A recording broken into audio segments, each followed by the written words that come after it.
Sa pagpakigbatok sa COVID-19 sa atong nasod, Importante ang kooperasyon sa matag usa.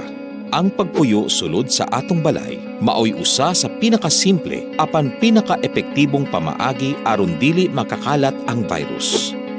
Pananglit, ikaw kining tuldok, himsog og baskog. Nigawas sa balay, ang wala nimo mahibaw-i, may nakahimamat kag tawo nga naay COVID-19.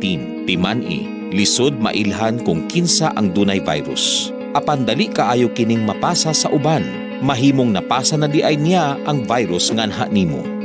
Sa dihang miubos siya o mihatsing o posibleng natakda na kay nakagunit sa parehong mga butang nga kontaminado. Karon, aduna kanay COVID-19.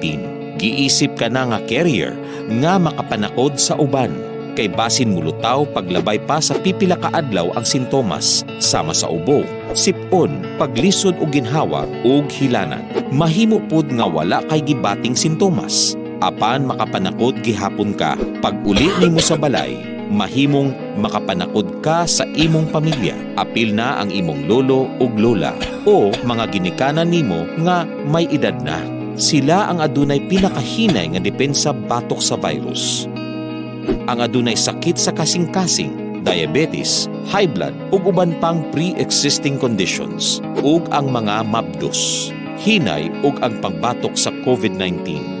Kung naakdan ang tawo nga hinay og immune system, mahimong makaangkon siya og seryoso nga sakit ug kinahanglan nga dad-on sa ospital.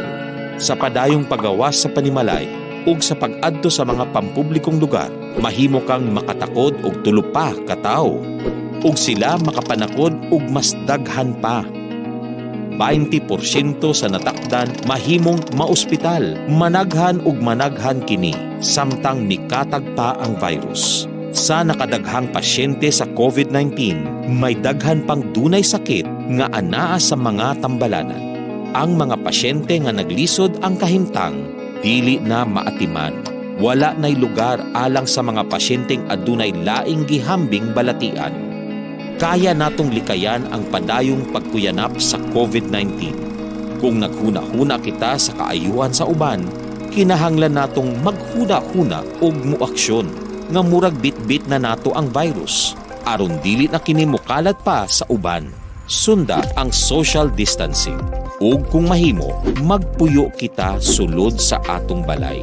Kung kinahanglan gyud nga mogawas, pirmeha ang usa ka metro nga gilayon sa ubang tawo. Kinahanglang limpyo ang atong lawas ug ang palibot. Pirming manghugas sa kamot gamit ang sabon ug tubig. Ug i-disinfect ang mga butang nga pirming gigunitan. Ang importante, atong mapahinayan ang pagkuyanap sa COVID-19. Aron mo gamay ang kinahanglang magpa-ospital ug makuhaan ang mga Pilipinong nagkasakit. Mahimong epektibo lamang kini kung magpermanente kita sa atong balay. Sundon ang social distancing. Usa ka gamay sakripisyo alang sa kinabuhi sa sama natong mga Pilipino. Magtinabangay kita. Atong sugpuon ang COVID-19.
Bago ba to?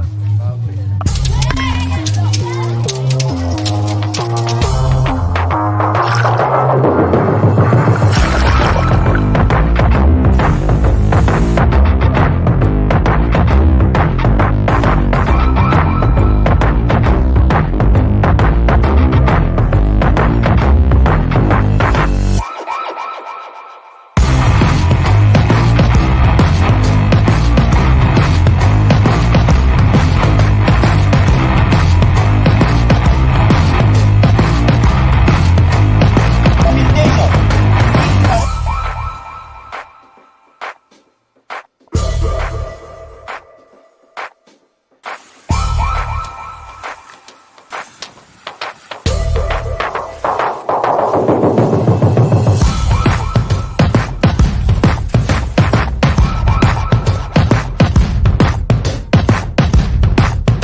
Magandang umaga po sa inyong lahat. Nako, sana po nasa mabuti po kayong kalagayan. Welcome to day 2 of hashtag Fight COVID-19, Fighting Vaccine Misinformation. This is a fact-checking initiative of FYT, an independent media outfit. This project is supported by Google Philippines and endorsed by the Department of Education. Magandang umaga po sa inyong lahat. Ako po si Cara David, ang magsisilbing host at moderator ninyo sa umagang ito. Wow! Tinitingnan ko pa lang yung mga nanunood sa atin kanina pa. Ang dami-dami nating participants, mga estudyante at mga guro at mga kawani.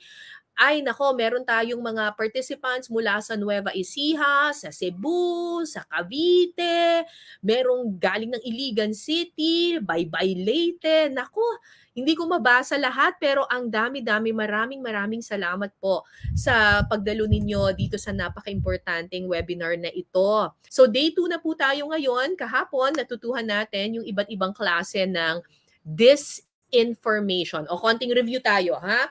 Magkaiba yung misinformation sa disinformation, di ba? Yung misinformation, pagpapakalat ng maling impormasyon na posibleng hindi sinasadya, pero yung disinformation, ito yung pagpapakalat ng maling impormasyon na sinasadya. Sadyang pagpapakalat ng maling impormasyon ito. At ayon sa ating resource speakers, ang disinformation ay hindi lang problema naming mga mamamahayag. Hindi lang ito dagok sa press freedom.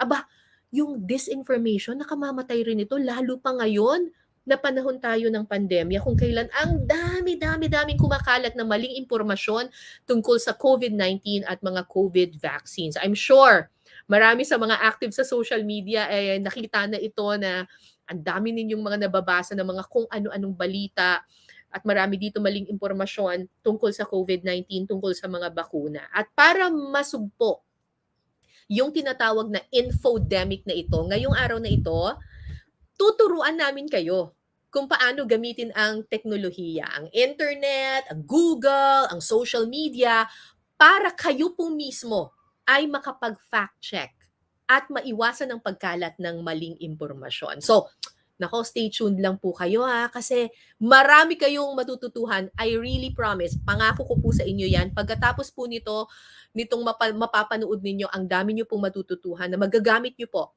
Ako po, personally, hindi po ako techie na person, hindi po ako magaling sa teknolohiya, pero nagagamit ko yung iba't ibang fact-checking tools ng Google.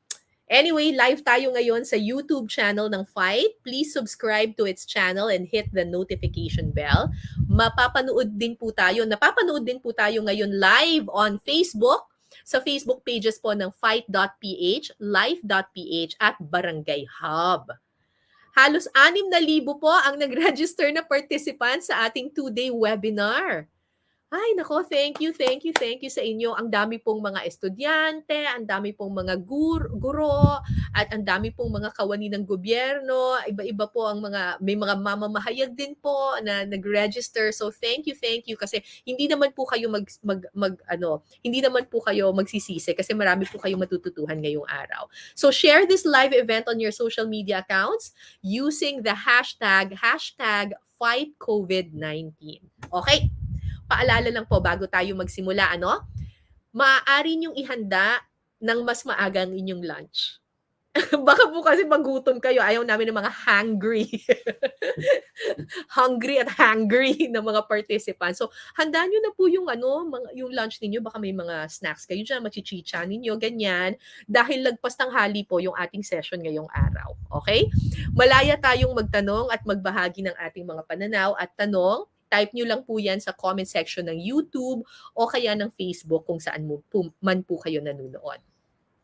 Maging magalang po tayo sa kapwa at lalo na sa ating speakers. Iwasan po yung spam or hate speech sa inyong mga komento. Hindi po required, pero mas mainam po kung sa laptop or sa desktop po kayo manunood kasi meron tayong hindi naman quiz, pero meron tayong mga exercises mamaya at mas madali po kapag nasa laptop po kayo.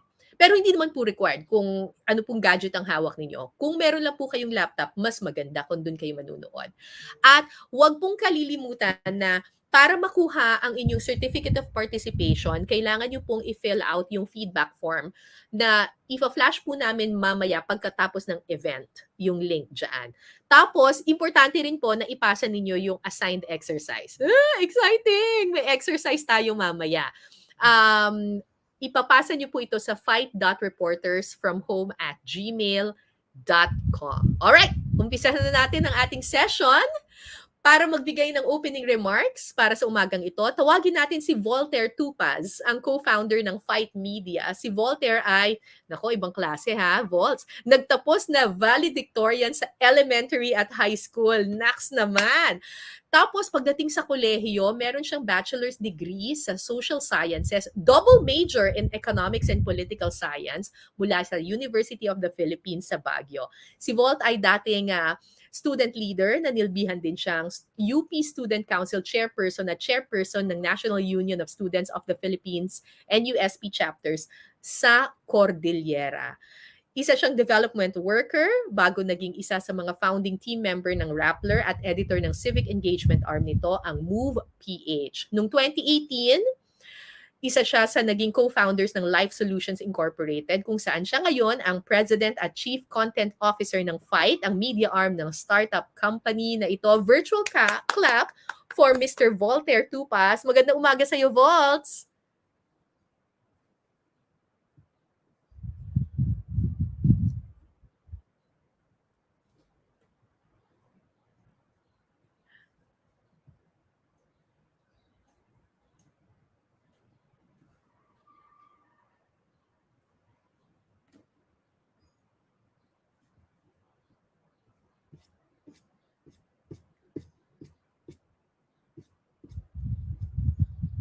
Nako.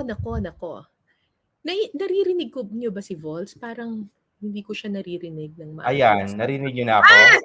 Ayan, dami ko nang sinabi. Sabi ko, bata pa lang ako, Lodi na kita. Akala ko ini-enumerate mo na yung mga mga awards mo at yung mga valedictorian mo ng high school at Ano lang elementary. yan, tawag dito, lang yan. Pero sinasabi ko nga, bata pa lang ako, Lodi na kita. Ay, In fact, grabe! Boy, yung Gen X, Volts, ha?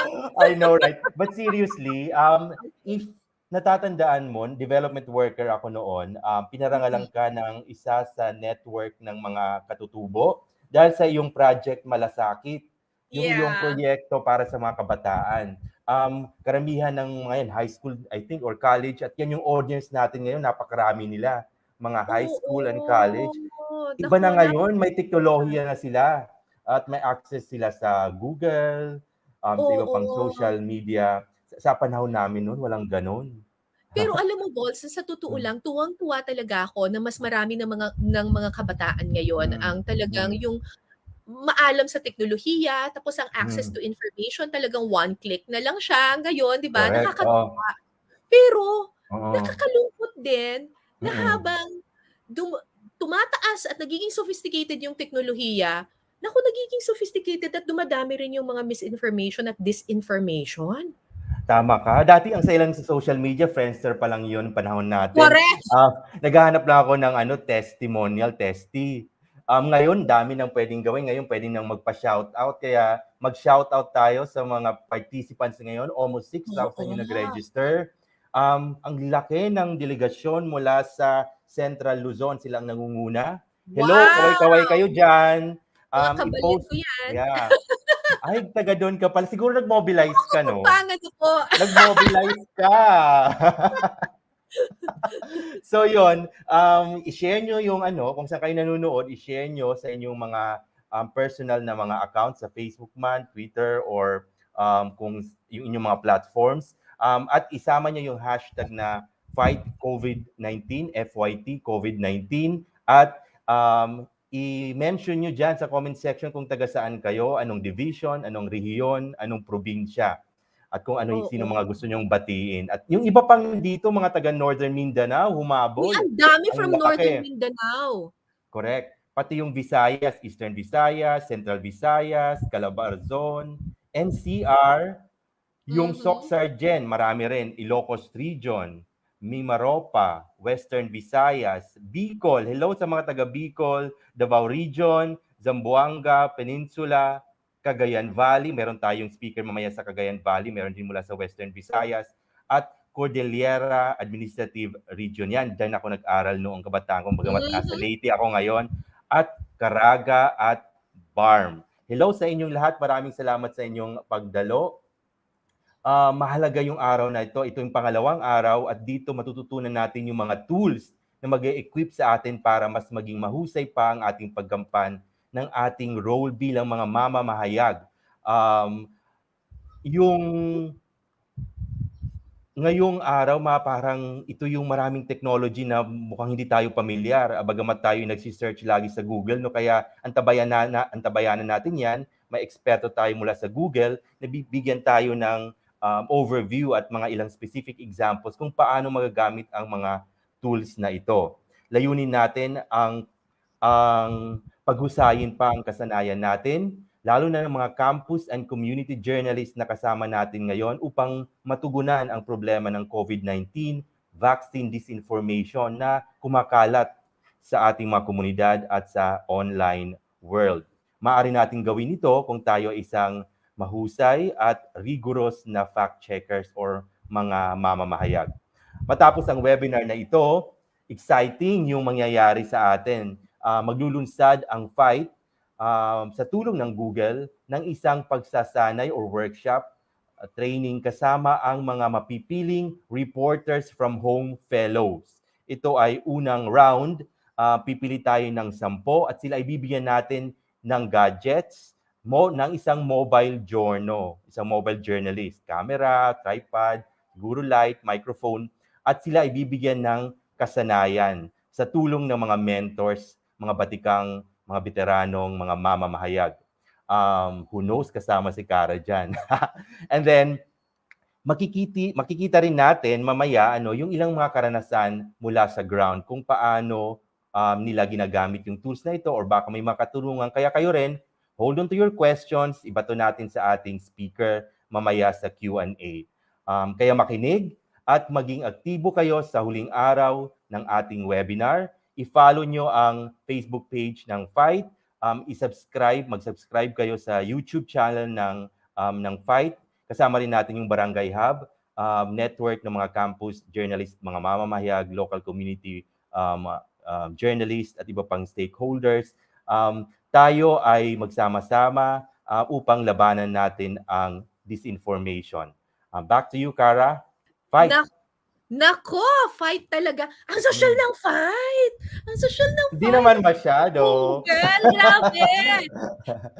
Guys, talaga. So pagkatapos itong webinar na to, hindi lang kayo matututo, may chance pa kayong mapili na maging maging scholar, 'di ba? Oo, competitive yung ating process. So pag-usayin natin. Kaya sagutin niyo yung feedback form, ha? Assignment. Saka may exercise mamaya, sagutin nyo yan kasi isa ito sa mga deciding factor kung kayo ang mapipili na ititrain na mobile journalist. Tapos ang pinakapanalo sa lahat dito, bibigyan ng equipment, libre ito, Volts? Yes, of course. Kaya mo, di mo kinaya, no? Yung panahon natin, walang ganun. Typewriter lang. Alam mo, Volts, sa totoo lang, medyo dinosaur ako pagdating sa technology. Hindi talaga ako techie. Pero, na-realize ko, kahit gaano tayo katanda, sa panahon ngayon, hindi na natin maikakaila that technology is really a part of our lives. So, kailangan talaga tayong mag-adapt na. Kaya swerte tayo yung guest natin ngayon. Bibigyan tayo ng mga bagong tools. Okay, pakilala na natin. Kaya makinig po talaga kayo ngayon. Maraming salamat sa iyo, Volts. Maraming salamat din sa FYT. So, tama ang sinabi ni Volts, lahat tayo matututo ngayong araw. Kahit hindi kayo maalam sa technology, matututo kayo dahil yung speaker natin made it very, very simple para lahat tayo maiintindihan natin yung lecture ngayong araw. So, hinati namin sa dalawang bahagi yung ating session ngayong araw. Yung first part, tatalakayan natin yung mga sumusunod na topics. Introduction to Google News Initiative, the problem and solution, search operators, and social media timestamps. Parang akala mo, parang ang hirap intindihin, di ba? Pero, naku, promise, maiintindihan niyo po yan. Basically, overview ito nung kung paano gagamitin natin yung teknolohiya para labanan ng fake news? At ano yung mga pinaka-basic na tools na pwede nating gamitin to spot what's fake and what's true? Okay? So, these are very basic tools that we use. Ito yung mga tools that we use every day, but Google will teach us how to use this to harness our fact-checking abilities. Okay? So, tawagin na natin ang ating resource speaker. Our resource speaker this morning is Google News Lab's first Southeast Asia Teaching Fellow, a former correspondent covering the triple beat of politics, economy, and general news. Her work over the decade has appeared in Reuters, Al Jazeera, The Wall Street Journal, and The Straits Times. In her role at Google, she is running newsroom training across an incredibly diverse market spanning different cultures and languages. Much of her work now at Google involves building stronger digital skill sets, raising work efficiency, and developing fact-checking knowledge among local reporters and editors. We are so honored to have with us. Let's welcome Trina Leong. Hi, Thank you Trina. so much, Kara. Magandang maga sa inyong lahat. I hope I said it right. Yes, you did. Perfect, perfect. So go ahead, Trina. Thank you so much, everyone. Hi, good morning. My name is Trina. I think Kara has already did an amazing introduction. So I'll just go on straight into the slides. Basically today we're gonna cover a lot of content in 2 hours. I think slightly less than 2 hours. So it's very, very intense. So just to give you guys an idea, basically what Google does is that you're wondering, why is Google doing this, right? Because Google has made a commitment to journalism and newsrooms that, we would try to help newsrooms to thrive.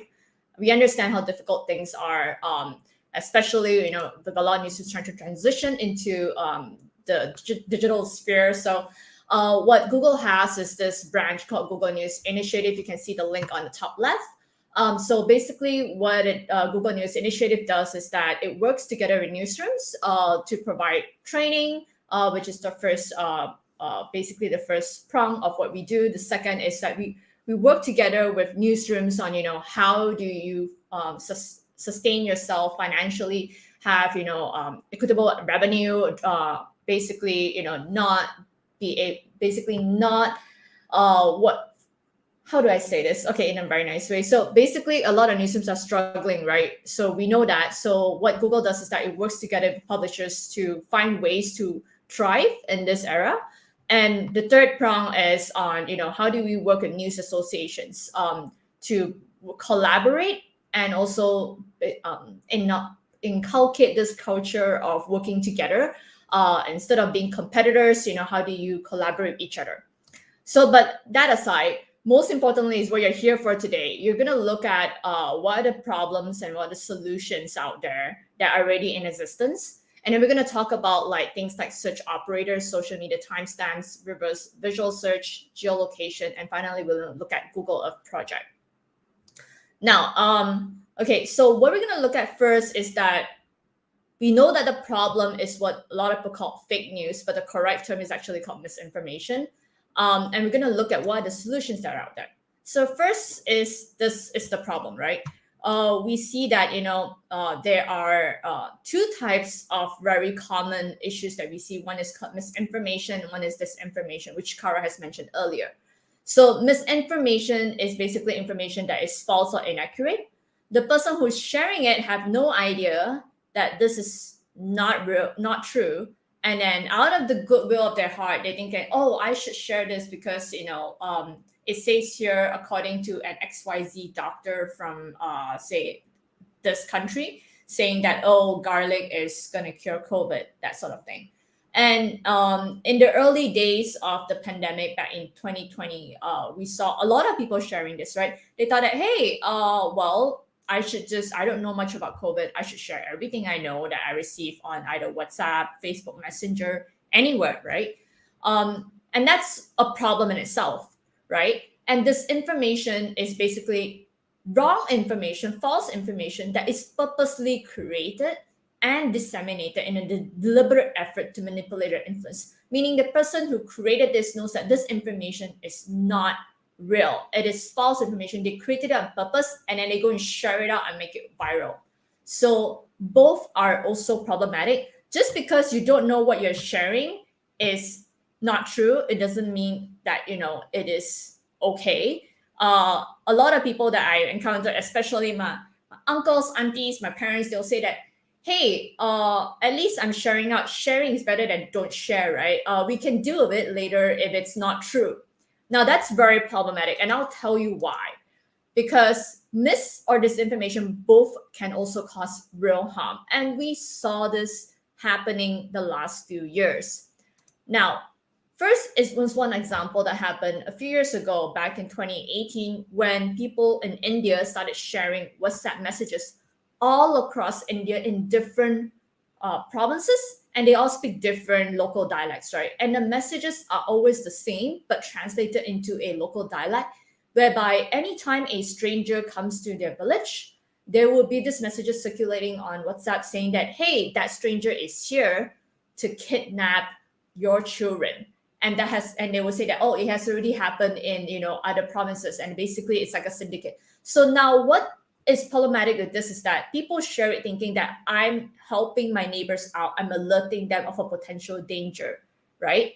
But the outcome of that was that what we saw was that in India, then mob lynching became a huge problem, because people started being very, very suspicious of strangers that would just show up in their village, right? It could be just people who are passing by as they're commuting from one place to another, but these people get lynched. So it is a real problem, because people actually died out of this. Now, another one that we saw much, much more recent in the early days of the pandemic was when this happened in different countries, whereby people had no idea what COVID is, and people were sharing all sorts of potential cure or even prevention methods to not get COVID, right? And so one of the things that was spreading around and going viral on the internet is basically ingesting chloroquine, right? And so people were just looking, where do I get chloroquine? And one of the things that had chloroquine was basically a fish tank cleaner. So then that becomes, people may share it and, thinking, oh, I'm warning other people and just giving them tips, on how to prevent COVID or, get a COVID cure. Whether it works or not, I don't know, but sharing is better than not sharing, right? So you might think that it's harmless, but in this case, that it actually caused more harm than good. So, and even in the Philippines, right, people might, be sharing information on internet. They think that, oh, this is basically public information, I should just share it. But what happens is that then these people can also be targeted and then also get killed. So then we have to be very, very careful of the information that we receive before we decide to click forward or share. So with that, right, what are the solutions that are already out there? Now let's look at, there is this organization called IFCN. It's the International Fact-Checking Network. What they basically do is that they are a network of different news organizations or even fact-checking organizations that have already undergone thorough training, and they are not non-partisan, so meaning they are not funded by anyone with any political agenda or business agenda. And basically their intention of these organizations is really to just come together and fact check whatever information that come across their way in their local country. So there are hundreds of more than 100 organizations that are certified by ICN. And this includes AFP Fact Check, which has a presence in the Philippines.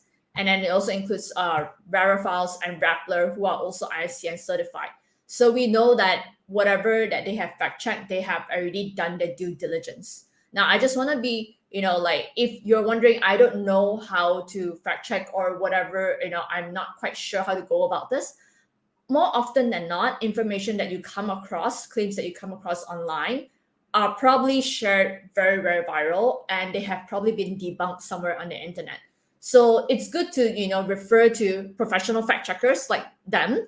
And then also just to find out, if these claims that you come across have already been debunked by them in the past. And then also another one, because most of you are high school students, I just want to share with you, doesn't mean that you're a high school student, you're, you might feel that I don't have the skills or the talent to do it. I want to show you this example that is in Hong Kong. It's a project that is done by the Hong Kong University Journalism School. So the professor there started this website called AnyLab. It's a project for his students, fact-checking project for his students. So the students actually are very, very professional because they have been trained properly, and they actually publish all this fact checks on their website. And very recently, as of 2 weeks ago, they just got the ISCN certification. So they're officially now a professional fact-checking organization, which is very amazing because it's just a group of students in a university, but they managed to pull this off. So the other tool that is out there is called Google Fact Check Explorer. So what it does is that it compiles the different fact checks that have been published by these ISCN certified organizations. So you can actually look up by keywords. You can even filter them by, say, site double dot, the organization. Quint.com is another organization in India that's also ISCN certified. Now, so what can you do, right? Okay, if you're wondering what's next for you. So very simple. As a person, as any individual, first thing you can do is to check before you share. It's very, very easy to click. I know it's just a click on the button. It doesn't even take 2 seconds to just click forward, share. But it's always good to also take that another 5 or 10 seconds to just Google things up or look up, whether any of the fact-checking organizations have already debunked it. So to check before sharing is very important. So what else can we do? We can also raise awareness. We can talk to our parents, our uncles, our aunties, what's about the importance of checking information, of verifying the source of information, and questioning, the veracity, how truthful it is of this content before you forward it. So that's something that I also try to do, right? My dad has stopped forwarding stuff on WhatsApp because I kept telling him, do you know where this is coming from? Just because someone sends it to you on WhatsApp doesn't mean that it's true, right? Maybe the person that sends it to you doesn't even know that it's not real information. So are you willing to check it before you share it? So this sort of things, when you try to educate your family members around you, even your friends, right? It actually helps. If one person can influence 5, that 5 might be able to influence another 5, and that sort of ripple effect. So that's what we're trying to hopefully achieve. Now, but often, right, I know that most of you don't really know where to start. And fact checking, if you want to do your own fact check, you might realize that, it's tough, right, to do fact checks. So now, just to give you an idea, fact checking is very much like how you would do journalism, right? You receive a tip. As a journalist, you receive a tip. You go out and you check it out and determine if the incident occurred. It is as it was claimed. And then when you approach a story, there can be multiple angles. You try to look at different angles onto the story, and then you will examine all the different areas, and then you will report. Once you've done your reporting, your interviews, then you write your own story. So now I just want to show you this video. It shows how you can approach a story, but the basic principle applies, right? Looking at a story from all the different angles. When you fact check as well, you will want to investigate from all the different angles based on the piece of information that you have, so you know that you covered all your bases. So now let's just watch this video.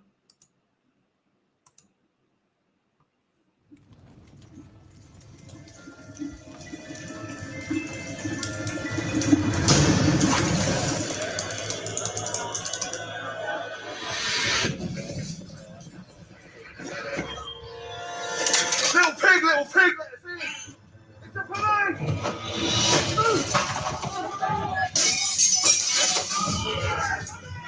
The third little pig is now being taken into custody, so the spotlight is once again shone on the grey area of homeowners' rights to protect their properties. This isn't right. The 3 little pigs are the victims. Blew down 2 houses. Forgot what he was like. But the pigs went too far.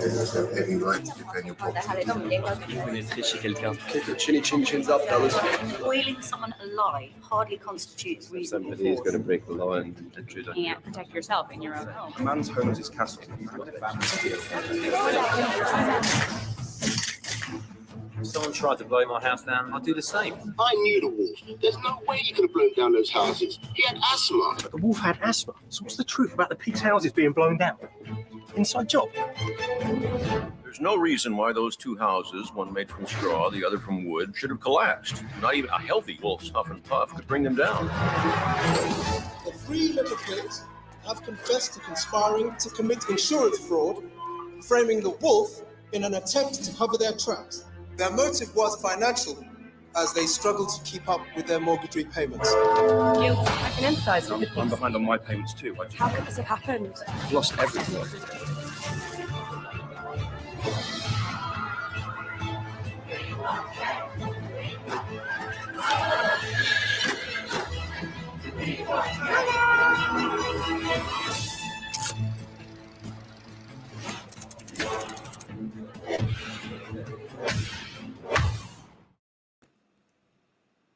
Okay, I hope that was entertaining for you. It's a very old video actually from The Guardian, but I thought it was a very cool way of putting a story together, right?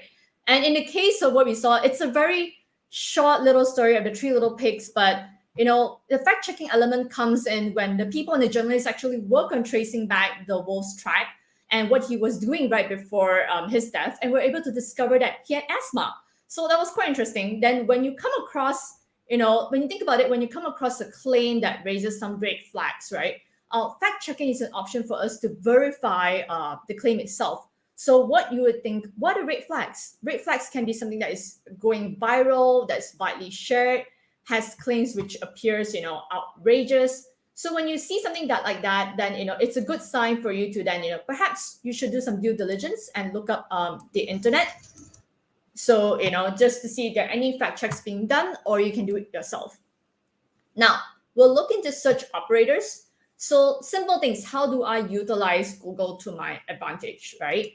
So search operators is a very powerful tool. We like to just simply Google things on by just clicking, you know, your keywords, and that's it. Now, there are actually this thing called search operators, whereby you can help you to filter out information and make your life much more easier when you're trying to do a fact check. So things like, simple things like, say you have a keyword called jaguar, but you want the animal jaguar, you don't want the car brand called Jaguar. So you would use the minus sign, minus car, minus automobile to remove any results that would show you the car. Then perhaps on the alternative is that you would want a keyword and you would want that word to appear, must appear on your Google search result, is to add the word plus car or plus automobile. The alternative to the word plus is if you were to use the quotation marks. So I would go into some other exercises real quickly after this. And we'll just cover this through, and then I'll just show you some quick demonstration. So another one is to use the site double dot function. So remember, site double dot tiktok.com would then show you all the results only from TikTok's website. Now, remember not to have a space between the site double dot and the TikTok URL. Same applies to the plus and minus sign. You do not have any space in between. So it's Jaguar space plus no space car. That's an example. And then you could also use the site double dot function to even narrow down by Facebook groups or Facebook pages. Now you can see that, you know, if I were to do it on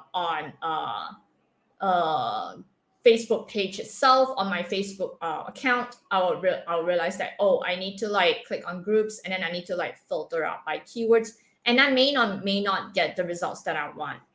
And in this case, you know, when I search the results for this kind of groups, I don't get it. I don't have any results. But when I use the Google search engine to use site double dot and facebook.com/groups, and then I use my keyword, I'm able to find different Facebook groups that actually publish either as their page information or their page name, or even, you know, someone in that page made a public post with the keyword that I want, and that would appear on the internet.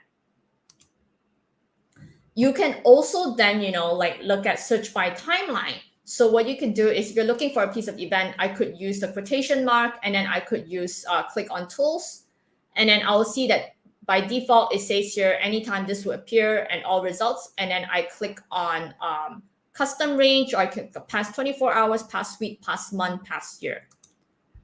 So another one is if I were to go to the main Google page, I could then click on settings. It doesn't matter what language you use, it's always at the same spot, settings, and then the second option, which is advanced search. And it'll bring me to this page whereby I can search by keyword, exact word or phrase. I could even have none of these words, which means that I'm minusing. So this none of these words option is the same as using the minus function. And I can even select by language, by region, and when was the website last updated. Now this works very well for a lot of websites. But and you can even do it for, there is even a link that you can even do advanced image search page where you can filter out images, search for images and filter out images. And you can even do it for videos as well. So whatever that's published on the internet would find its way to be indexed by Google somehow, which shows how powerful Google is because it indexes a lot of information on the internet. So you can actually find pages, you can find images, you can even find videos. Now, before I go into social media timestamps, I just want to do a quick demonstration. So unfortunately, I will have to reshare because I need to do a window share, right? And so if you can pull that up, then I'll just quickly show, yes. So here's what I was telling you about. You could like click on settings and look for advanced search, but I can also search by keywords. So I say, for example, I want to know, I want to get whatever videos that have a mention of, say, for example, I'm putting the quotation marks because I want it to appear definitely. Maybe I just want to put banana sandwich. Okay. And I'm going to put site double dot. Let me just try Instagram.com. So I want whatever that's published on Instagram that has the word banana sandwich together. If I do not put the quotation mark, what's going to happen is that, and I just put this, right? This is what usually people do. I mean, what I'm telling Google when I do this is I'm telling Google, I would probably want someone who has the word banana, but maybe not the word sandwich, or maybe the word sandwich, but not banana. But preferably, if I can have the option, maybe I want to have both. So then if you see that your results would have like, see, 52,000 results, right? But when I put the quotation mark, I'm telling Google, I want the word banana sandwich together, and it must appear in my results. And that means I only get 845 results. So that narrows down a lot. And I'm only telling Google right now by using this site double dot function that I only want results from Instagram. So you can see all my links are from Instagram, right? So that's like one way to go about it. And then I can also play with tools. I can hit on anytime. I could do past year. Yeah, but this is a bit tricky. I just want to put a caveat that this can be a bit tricky when you're using social media accounts. It works better when it's on a website because sometimes the indexing with social media accounts, because the platform itself is not owned by Google. So if they're indexing by the social media account is different from Google's, then it can actually affect the timeline as well. So say, for example, if I were to use a website, right, and I would to use, say, maybe, I'm just wondering, is there, yeah, Britney Spears.com. Let me just change this. So it works better. Oh, there is no word free on BritneySpears.com. So, oh, maybe I should use a news website. Yeah. So say, for example, ManilaTimes.com. No. PH. I don't know. Let me just try another one. Rappler.com. I think I got the URL wrong. Yeah. So you can see that, if I were to do past year, free, I want the word free to appear on Rappler's website. And then so I will get the everything that's published within the past year. Now, I can also then custom range. I can do like, say, for example, anything that only appeared in the last month of like 1st of October to 1st of November of last year. And I will see that the word, basically the word free will appear in the articles, and it's all from within the time range that I specified. So that's one way to go about it. Now let's move on to social media timestamps, and then so we'll look at different social media platforms actually index their upload time of content differently. So I'm saying upload time because we don't know when someone took the video or took the photo. I could have taken the photo last week, but only upload onto my Facebook this week, right? And so then Facebook will only show that my picture is up on Facebook, or say today, but I actually took the picture last weekend. So to be accurate, we'll always say like this is the upload time that we see on this platform. So timestamps is a good way for you to find out when is the upload time of a particular content. If you find that a certain content has been uploaded earlier than it was said, then you know that this incident was not true. So say, for example, there was a flooding incident in your neighborhood, and someone uploads it today and saying that this happened on this street, be careful, watch out, do not pass this road. Now then you look up the picture and you manage to use either reverse image search or via Google or search operators, and you found a similar picture that was uploaded by a different person last year.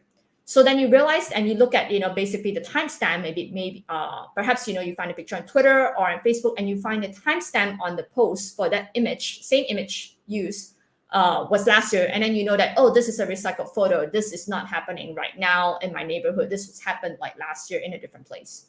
So, but just to be aware that different platforms use different ways to put the upload time. So it's very confusing why, but all these platforms are owned by different people. So so you have Twitter that actually would show you the time zone that your computer or device is set to. Facebook also does the same thing, but YouTube would index it according to the US time. And then and it doesn't even show you the exact time. It will just show you the date. So what you would need to do is that you need to use an external tool called InVid to find the time, and InVid will always show it to you in UTC, which is the standard general time. So then basically what you would need to do is convert UTC to your local time. In this case, in the Philippines, is GMT +8. So then Instagram is also available in UTC. And then TikTok is the funniest because it uses this thing called Unix time code. It's basically a long string of numbers, which you can then need to put it into a website to convert it into human time. So I'll just quickly run through this example. So for example, for Twitter, you can see that if you were to look at the feed view, it will just show you the date, right? Or maybe the time like 4 hours ago, that sort of thing. So you will need to use your mouse and hover over it, and then you see this pop-up. And this pop-up will show you the exact upload date and time according to your device. So Nick Jonas is obviously in the US, right? So therefore 1:49 a.m. my time would be his day time. So therefore, this actually makes sense. So yeah, so it is showing it in my time zone. Likewise, if you're looking at the feed view, as in like you're looking at the profile, you're looking at all the tweets that there are on the profile, then this would be what you will see. So, but if you were to click on the tweet, you will bring you to a separate URL, and then you will see that the timestamp is at the very bottom left of it, and it will show you the exact time. So you don't need to hover your mouse; it will just show you the time over there. Now, then for Facebook, you can see that Facebook is the same. You will see 6 hours ago, or maybe a date like 25th December 2021, and then so you will need to hover over it, your mouse over it again, and then there will be a pop-up with the exact date and time of upload. So it's better that when you're on the profile, it's better that you click and open the direct post URL to get a precise time. It's more encouraged to do that rather than viewing it on your feed view. Another one is YouTube. Now YouTube, like I mentioned, they measure in, they will show you in US date, but if you were to mouse over the date at the bottom, you won't see the time. So what you got to do is that you have to download this external plugin called InVid by vVerify.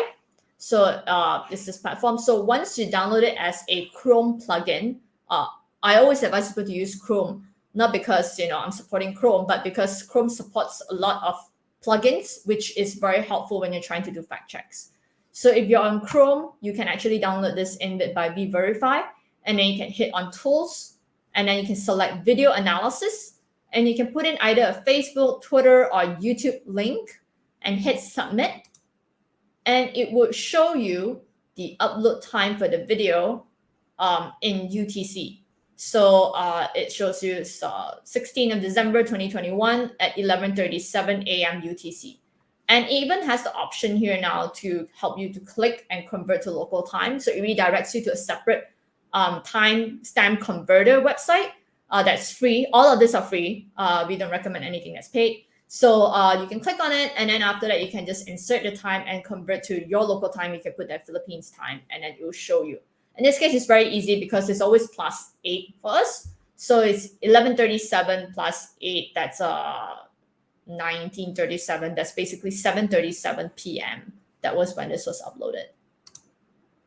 Now for Instagram, it's a little bit trickier. You will always see like, a date or a 12 hours ago at the very bottom of the page. So again, I advise you to do this on your laptop. You will not be able to do this on your mobile phone or on your iPad or your tablet, because it doesn't work. You need to use your laptop or your desktop. So when you see this time, you right click on it, and then it will show you this option called inspect.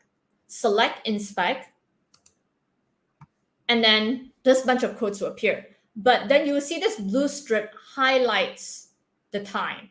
So then you just need to then look at the time and then convert it onto your local time, because they will show it to you in UTC. So then you have to then convert to your local time, which is +8. Another one, this one is basically TikTok. So TikTok, when you go, again, I'm saying that you have to use your laptop. So then when you go onto tiktok.com on your Chrome website, you will see that, this is the layout, right, of the profile. I'm looking for this guy, Rance Carl. It's very famous. So you can see his profile. You can see all his videos that he has uploaded. Now, if I were to just select a video, I would need to scroll down to the video that I'm looking for, and then I need to click on it to open it. And then I have to once I click on it and open it, then I have to there are two options. It depends on your computer. It used to, so my computer is a bit different. It used to work for me, but not anymore. But I realized that some people's computer still works.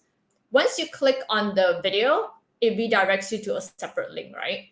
And you will see that the view would be like, basically, I would just quickly show you that.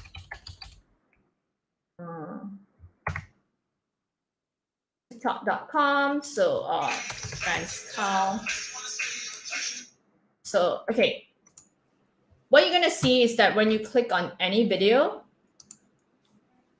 you're gonna see this view, right?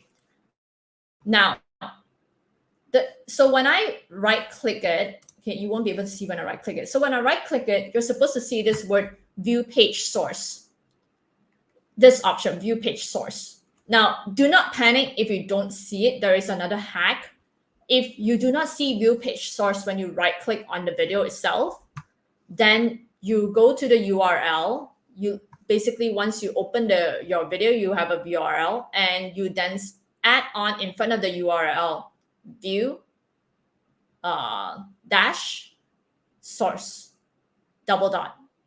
Just add this and then hit enter, and you'll be able to get the source code. You will see this is looks like gibberish, right? So then you're wondering, okay, what do I do with this? I don't know how to look for the time. So then you just need to use Command F if you're on Mac, Control F if you're on Windows, and then you put in the word create time, no space, one word, create time. And you will see two results. Take the first one. Okay, if you want to double check, then you would just need to look at the quote. Say, for example, here it says basically here it says, check out Alipay, blah, blah, blah, stay safe, all Alipay Plus rewards. That's the caption, right? So I right click, but I don't get the option to view screen. So then So I'm just going to do the URL option. I'm going to do the view source, hit enter, and then I get the code, this bunch of codes. I just Control F, create time, and I see that here, and I can't make it bigger. Okay, let me just make it bigger. So you can see that here it says that their Alipay plus report stays safe. This is the exact caption that I saw. So therefore, I should take the create time, which is the string of numbers here, copy this number and put it into any timestamp converter. So then that number is basically what you call Unix timecode. You can go to any timestamp converters like, is.gd, this website, timestamp converter, or you can just Google it, timestamp converter, and you get those few websites. Just copy and paste the number and hit enter, and then you get the upload time. So I'm just going to go into a live practice. So I just want you guys to try it out. Go to the timestamp of this video upload, and I want you to give me the answer in Filipino time. So I put on the link here. It's a bit.ly link, tick time, bit.ly/tick time. So I'll give you guys time to do it. And we have prizes because the first person to answer on YouTube and the first person to answer on Facebook will get swag from Google Philippines. So once you're able to solve it, put it up onto the comment section, and then we'll give you out swag.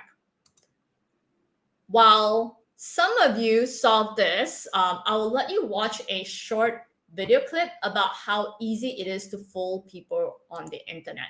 So I'm just gonna do this because the option doesn't let me share audio when I do a window share. So I need to do a tab share now. Okay. So I'm just gonna, while you guys try to solve it, some of you may want to solve it, some of you may not want to solve it. It's okay. While we're waiting, I'm just gonna let you guys watch this video. This post about how Ayurvedic doctors say we can save ourselves from coronavirus with tips like boil black peppers in water and add lemon juice, it kills the virus, which would be great news if it was true, but it isn't. The problem is so familiar to younger generations that one son of Indian parents mocked it on TikTok like this. Here's how you make brown parents believe literally anything. You're going to start with a plain background and write whatever you want, but just make sure you write it in this font. That's crucial. Now, mention any religious text and talk about body, mind, spirit, or something like that. And make sure that you mention a Harvard scientist helped confirm ancient wisdom, because we love those headlines. Now, make a diagram that looks scientific and religious at the same time and throw some Sanskrit on there. Don't worry about accuracy. Beautiful. Now, mention some chemicals. I chose Kanye and Drake's name and made them look like compounds. It doesn't matter if they're real or not. Our uncles and aunties have PhDs in science, but that's no match for WhatsApp. Now, it's imperative that you insult Western medicine and culture at this last part. You know the drill, 3 dots, 3 exclamation points, cite your sources, and make the image quality a little worse. And that is perfection. Yeah. Yep. All it takes is a few superficial labels and style choices to convince people that something with no real substance is actually meaningful and good.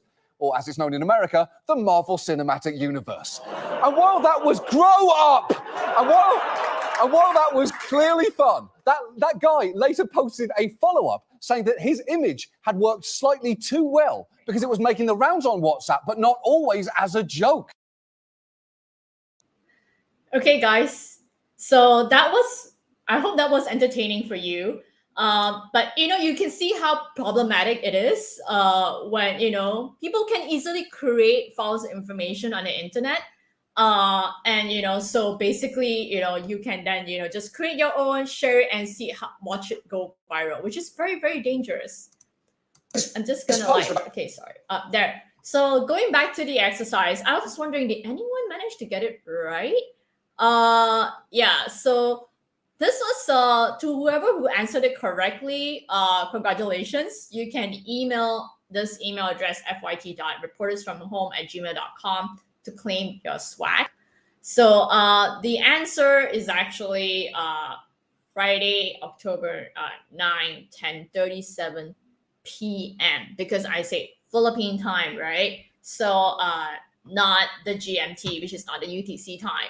So I hope you guys, whoever got it right, congratulations. And with that, I would then move on to our break time. And so I'll pass it back to Kara before we resume.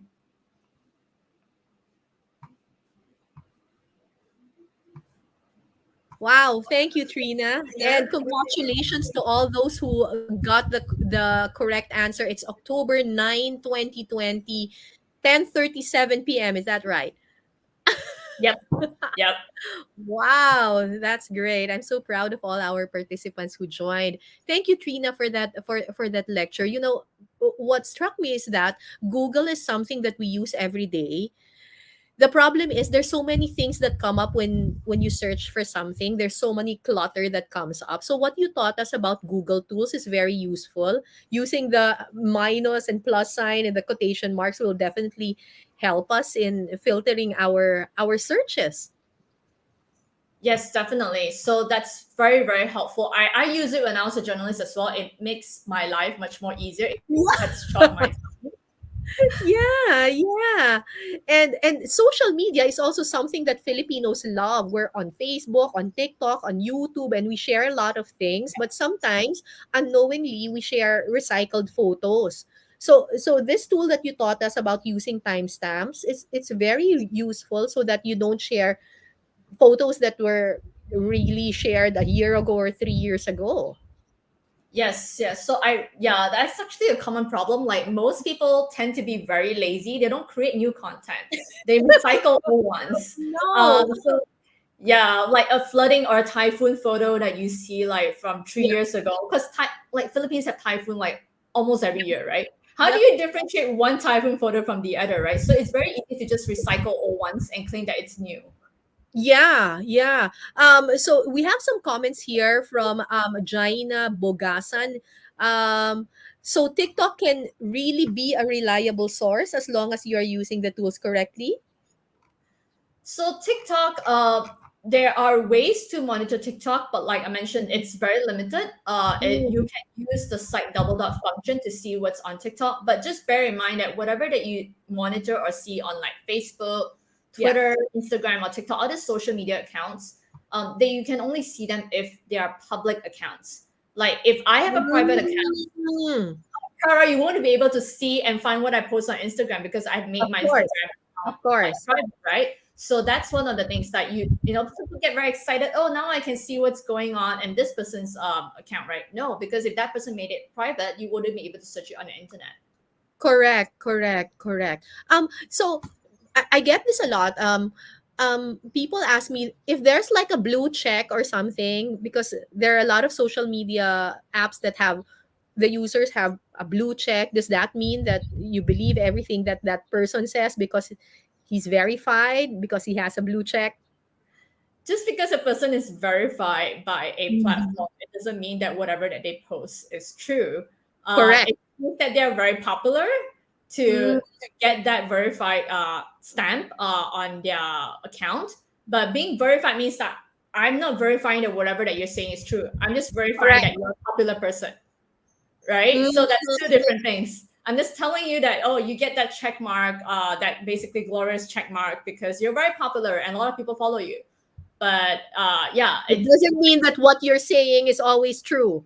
Yes, and I think we see this a lot, especially in the US. There are a lot of famous personalities in the US, especially during COVID, who are anti-vaccine, and they started talking about a lot of conspiracy theories about COVID-19, 5G theory, and all of that. And so none of this is science backed, right? I think with COVID you got to know that it's a health issue. So health issues, it's unlike political issues you can be very opinionated. It's your opinion versus my opinion. But with health issues, it's very science-based, data-based. So it's hard to actually circle around it and make claims when it's not backed by science or facts. Right. So everyone who's watching, don't forget what Trina said a while ago, that misinformation and disinformation can cause harm, especially when we're talking about health, when we're talking about the pandemic, when we're talking about COVID-19, when we're talking about the vaccine. So be careful what we share online and pay attention to the red flags. Think before you click, check before you share. All right. So Trina will join us again later for the second part of her lecture where she will teach us more about the tools that we can use to fact check everything that we see online. Thank you very much, Trina. We'll see you again for the Thank you, second part of Farah. the lecture. Thank you. Very, very interesting. At this point, I'd like to call in one of our campus journalists from Cagayan Valley. All right. He is a fight reporter from home nung starting from 2020. Hi, Jairus! Good Jairus morning Gaspar. po. Good morning, good morning. Jairus is from Cagayan Valley.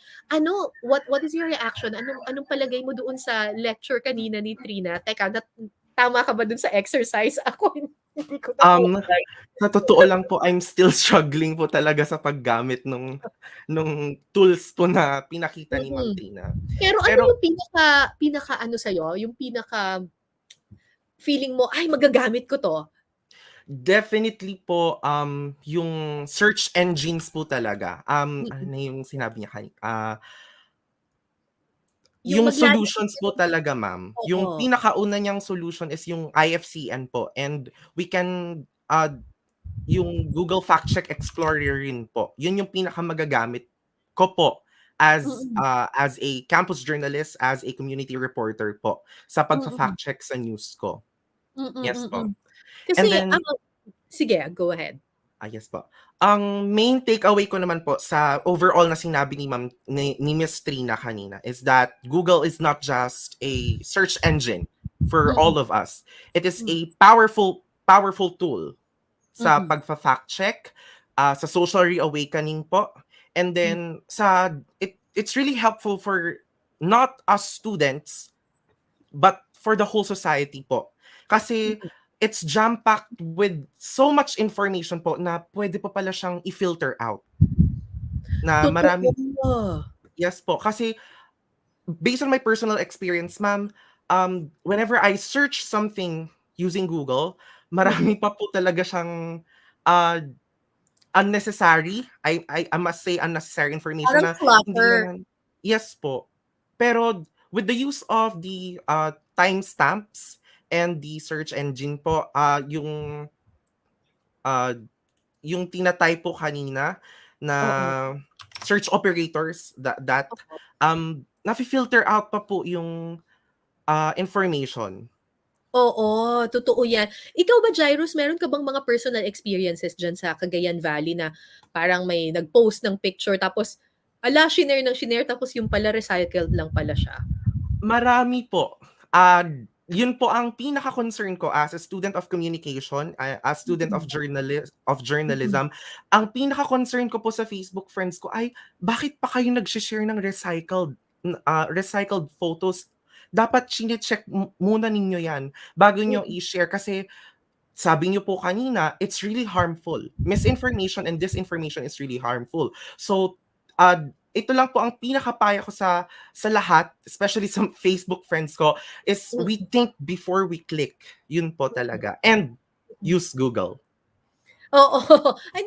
And use the apps and use Google to your advantage, 'di ba? Yes po. Imagine, maglalagay ka lang ng minus at saka ng plus, mafi-filter out mo na kaagad yung mga gusto mong Yes, matanggal, 'di ma'am. ba? As in mas Yes, madali ma'am. para sa iyo.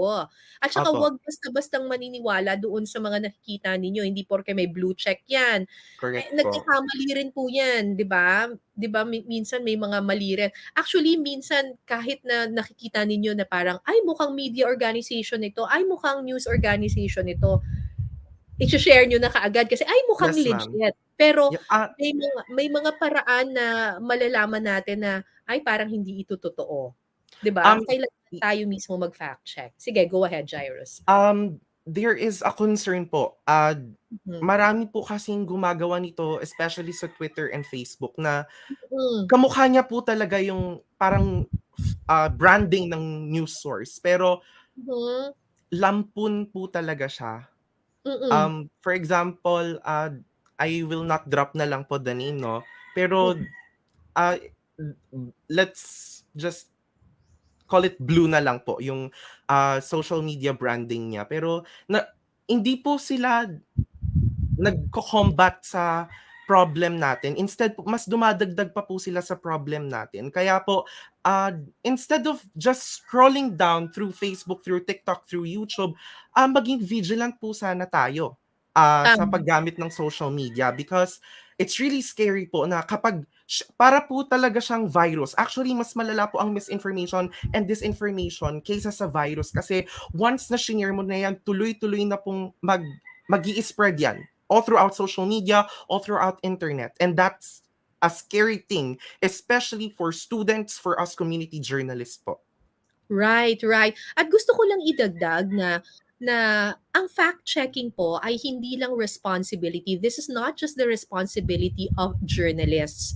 Because we are all on media, on social media, each one of us has a responsibility to fact check. Sabi nga ni Ira Gabriel Mantes from our comment section, sabi niya, this session only says that we should be responsible and do fact checking because one wrong information can have a big effect. Maraming salamat sa comment na yan. Tama ka, Ira, talagang sabi ni Trina kanina, 'di ba? Actually, yung misinformation and disinformation can cause harm. It can even kill people. Yes, ma'am. Ganito rin yung sinasabi ni Robert Carl Garcia. Sabi niya, the session would want us to filter everything up before sharing it to others. Information should be filtered well to make people be informed of the facts. So, malaki ang responsibility nating lahat. Hindi lang po mga journalist katulad ko ang may responsibility na mag-fact check. Kayong lahat na gumagamit ng Facebook, ng TikTok, ng YouTube, ng everything on social media, media pa rin yan. So, yes, everything you broadcast is out in the public. So, you have to, sabi nga ni Ralph Virgil Panes, this session made clear the fact that every information, every content, okay, can be filtered and verified in different ways. Okay? At nakita naman natin kanina dun sa lecture, di ba? Ang dali lang. Yes Araw-araw po. Google tayo, girl, di ba? Opo. Boys, di ba? Google mo, girl. Pero pag mag-Google ka, maglagay ka ng mga quotation mark, ng mga plus, minus, mga ganyan. Kasi makakatulong yan, o, di ba? Tama, di ba? Shout out kay Manika Gutesa. Sabi niya, putting plus and minus keyword for me. Hindi, kasi ako, ngayon ko lang nalaman yung sabi ko, ay, ganun pala yun. Akala lang po natin na itatype mo lang siya and that's it. Pero meron po palang advance. May mga tools. Nako, Gyros, hindi pa yan yung advance. Sabi nga ni Nadsepi, it's more of utilizing online resources wisely and mindfully, especially this time of crisis. Be a media information literate person. #fight COVID-19. Tama ka, Gyros. And thank you for all those who na nag-comment. It's really using the tools wisely. At nakita naman natin, it's not so hard. I'm such a dinosaur pagdating sa technology, pero ito naintindihan ko tong part na to, ha. So, thank you very much, Gyros. Thank you for your thoughts. Yes po. Ma'am, yes, if go I may ahead. lang po. May question po ako for Miss Trina and for you po, if I may lang po. Okay. Well, let's call back Trina again. Trina, everyone is so amazed. It's so simple that you put all these tools on Google and then it just filters everything. A lot of us are not so knowledgeable about this. So this is very, very useful. I think Gyros has a question for you. Yes po. Hi, Miss Trina. Good morning. Hi, good morning. So the tools you shared look very helpful for us, student journalists. In news gathering and information verification, it made our efforts easier and faster. However, according to studies, we are still slow in accessing information. In accessing information, given the fact we have a lot of internet users in the Philippines. However, there is a small percentage of Filipinos that do not have access to internet and to other tools. So, given this limitation, what's a good workaround? Are there similar tools that are accessible offline or with slow internet connections? I think this will largely fall on media literacy programs that work with local communities to educate people. Like, it's so what we see right now is bonus on the internet, right? But false information didn't start when internet began. False information started many centuries ago, when your neighbor circulate a rumor across the street about someone. It could have started something very small, like, oh, I heard this person is having an affair with who's living in the same neighborhood as we do. So these are all, like, it all started as rumors, and then now we just translate those rumors on the internet. So if you were talking about offline efforts to people who don't have access to the internet, or they don't have like a mobile phone or a smartphone, then you would need to talk about basically what are the local organizations that Yes, you ma'am. can work with, or you can partner with, or you can even join as a volunteer. What are the local organizations that do media literacy work with communities? So I was saving this for later, but like maybe I can just share it now. I don't if we have like a bit more time. So I know of an organization in Indonesia which actually does a lot of this groundwork, and they do mainly like reaching out to local communities, your villages, your religious figures in local communities. So this is in Indonesia, and Indonesia, I think, is very similar to the Philippines, that in that it's also an archipelago, right? So it's very hard to reach out to different communities all across Indonesia. So there's this organization called Mafindo, and it's mainly made up of volunteers. So most of these people, they take like the fact checking classes, and then they learn how to fact check, and they come up with their own media literacy program on like how do you raise awareness among people within your own community. And so I think we need to understand the fact that that you can't just rely solely on fact checkers and journalists to do your fact check and just publish on the internet and hope that someone reads it. For every claim that is debunked, there are probably thousands of new claims being created. So which is why I also wanted to address this question that this comment that was made by Robert earlier, say that Session wanted to filter everything before sharing to others. The information should be filtered well to make people be informed of the facts. So I think you need to understand that problem is that it's difficult to control and filter what people want to post on the internet. I cannot tell you, Jairus, you don't post this on the internet. I mean, I'm not watching you 24/7. I can't be telling you what to post and what not to post on the internet. And imagine doing this to 7 billion people on the planet. It's impossible, right? So, and if platforms and search engines were to use this great wall to filter all social media posts, all website uploads, right? This also goes to the concept of a free internet, right? And platforms would then be accused of acting beyond their powers, right? And to be honest, it's like I say, it's very tough to stop what people want to post on the internet. So what we can do then is to educate people to have critical thinking and make the right decisions on the kind of information they want to consume and believe, right? So if you're able to make the right judgment, if you're able to think critically, then we wouldn't be having this problem of sharing false information all the time, because you will have that sort of thinking, the knowledge to be able to think and judge clearly. So this is the kind of thing that we want. And the other thing is that when we talk about media literacy programs, I would think that basically what we can do is you can even start on your own with like your schoolmates, your classmates, or even people within your neighborhood, or even your circle of family, extended family members.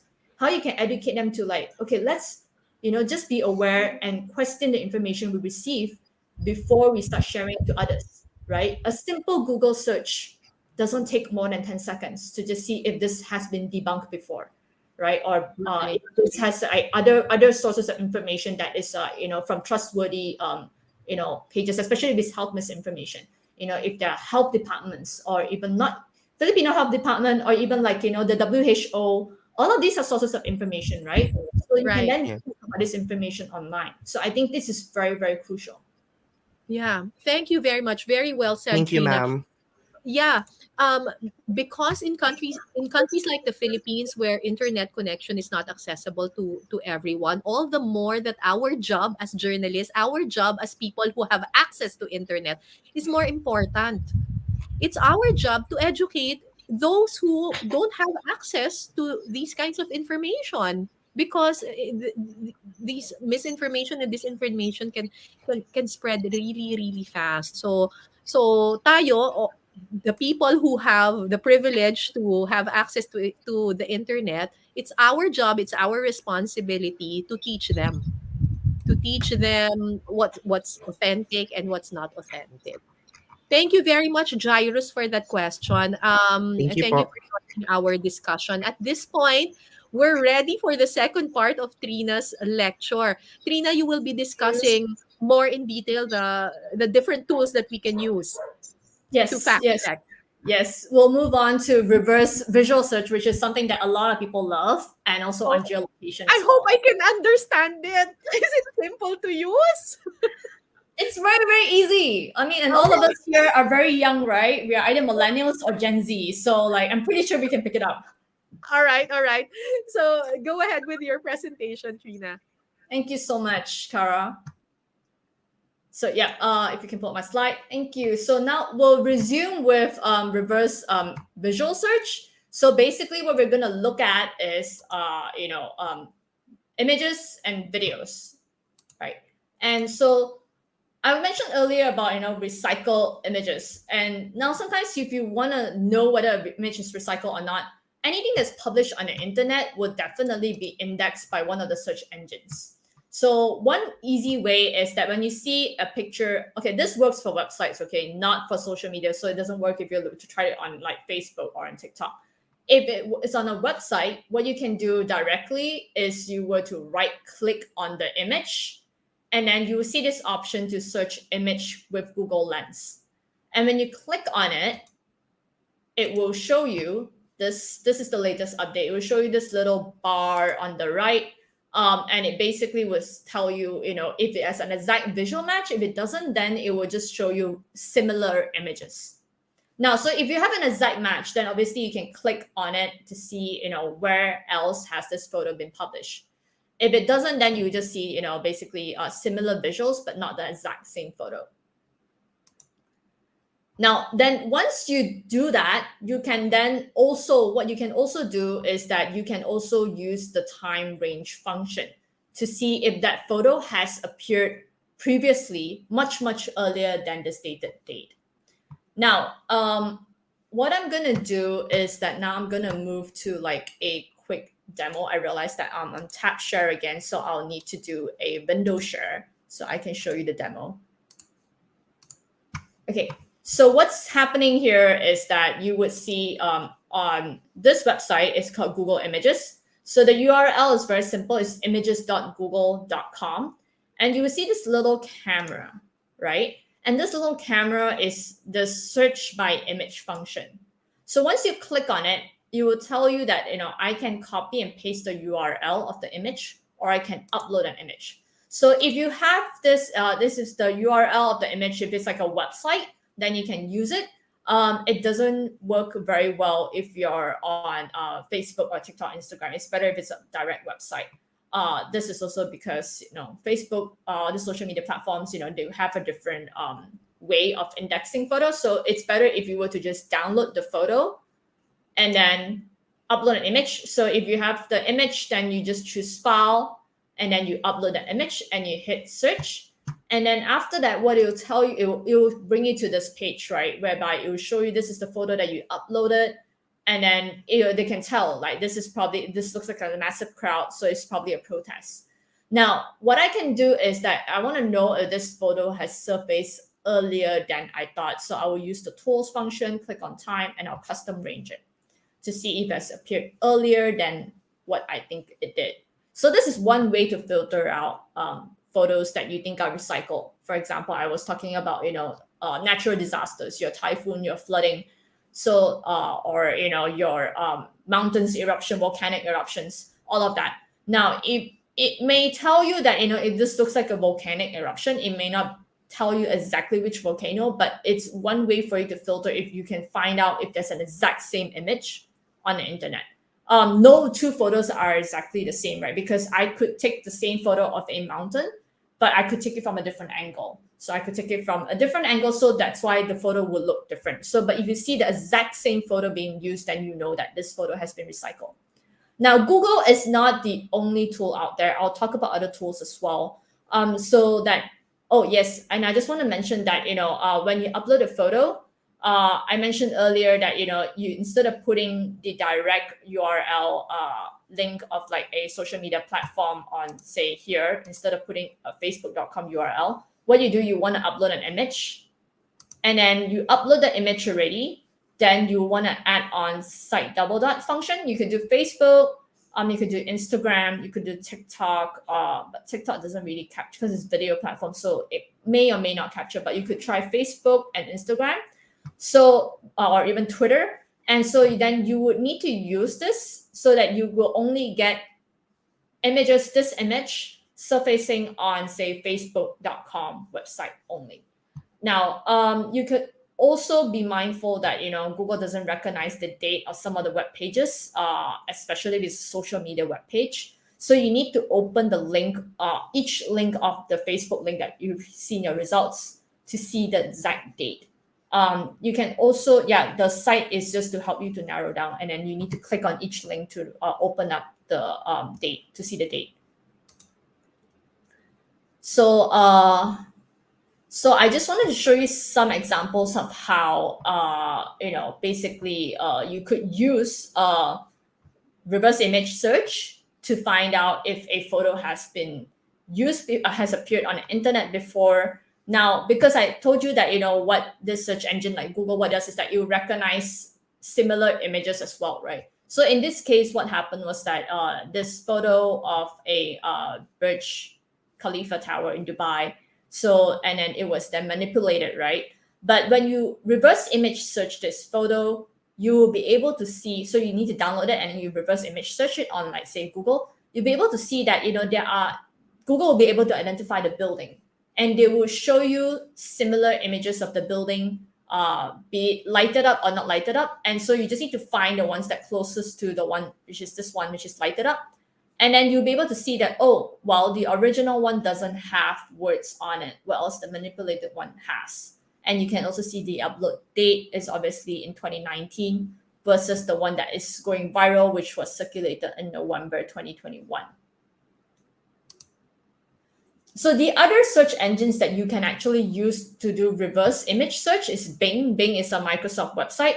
So it also has, you can also go to Bing Images, and then you can just, upload the photo or even copy paste the URL. It works the same like Google Images. And the feature with Bing is that it has this option for you to crop a part of the photo and only search that part. In this case, this is a photo of Singapore, the Marina Bay Sands.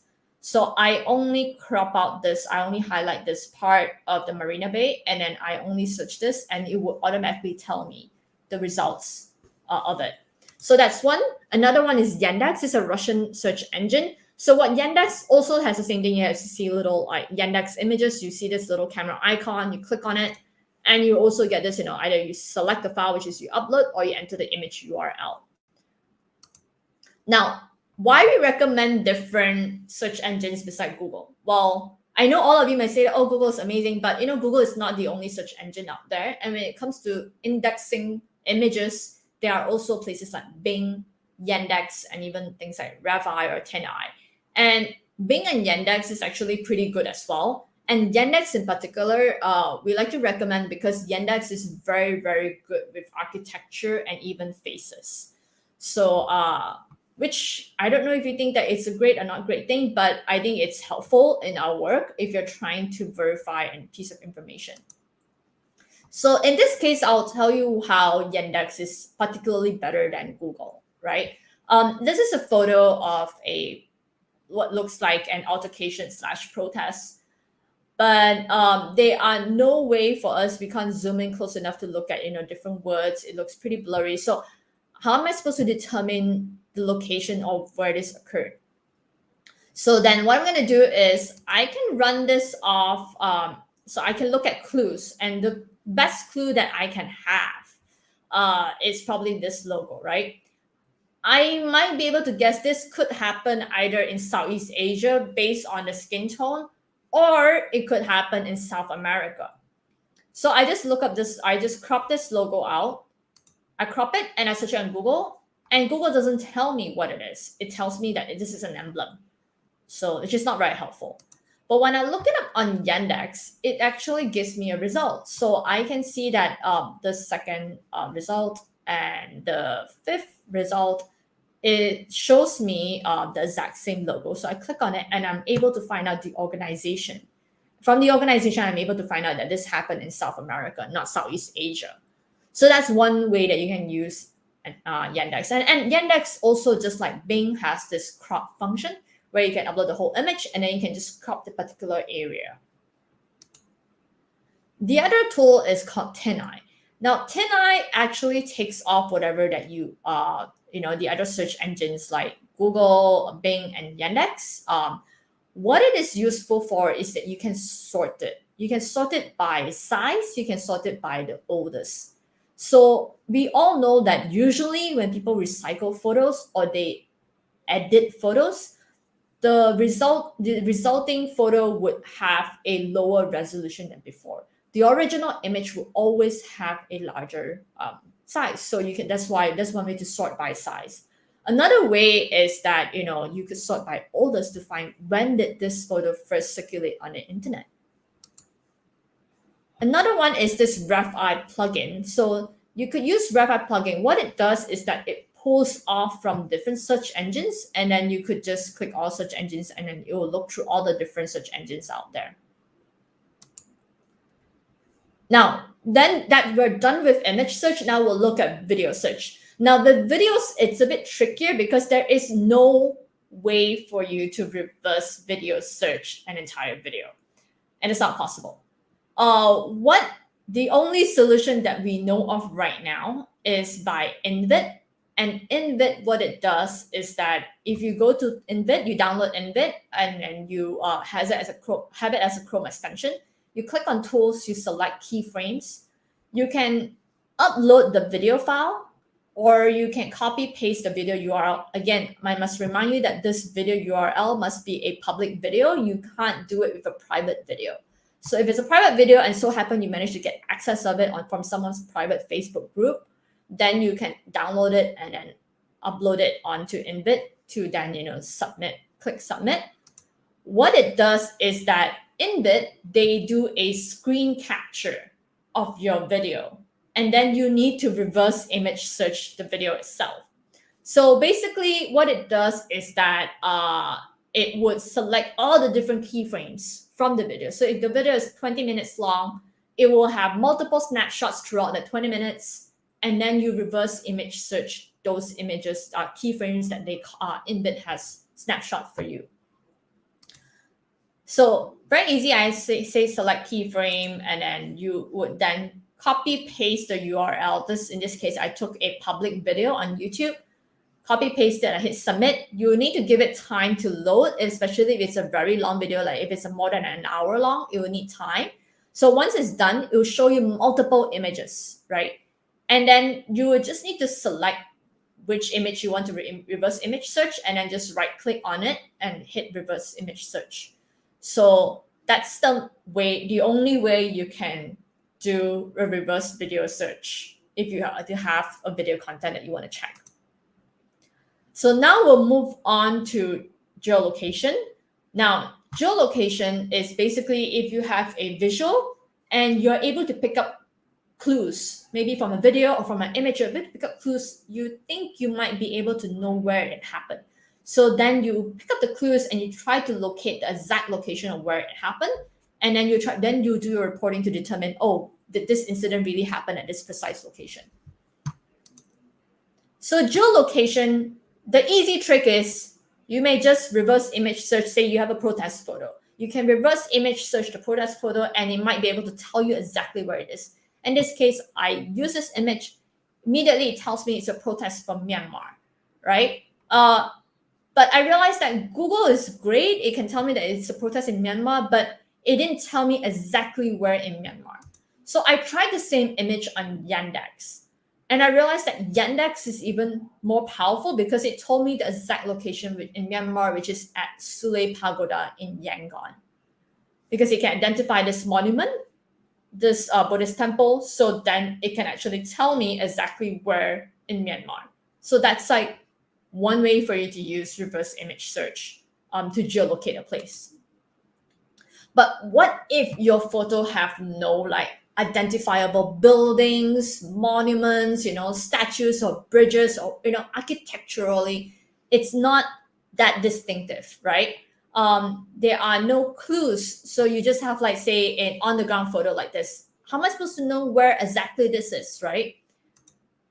Then you need to start to look out for clues. So then what are the clues that you can look out for? You could look out for street layouts. Is there like an overhead bridge, or is it like in a roundabout, or is it at a T-junction? So you just look at the street layout of it.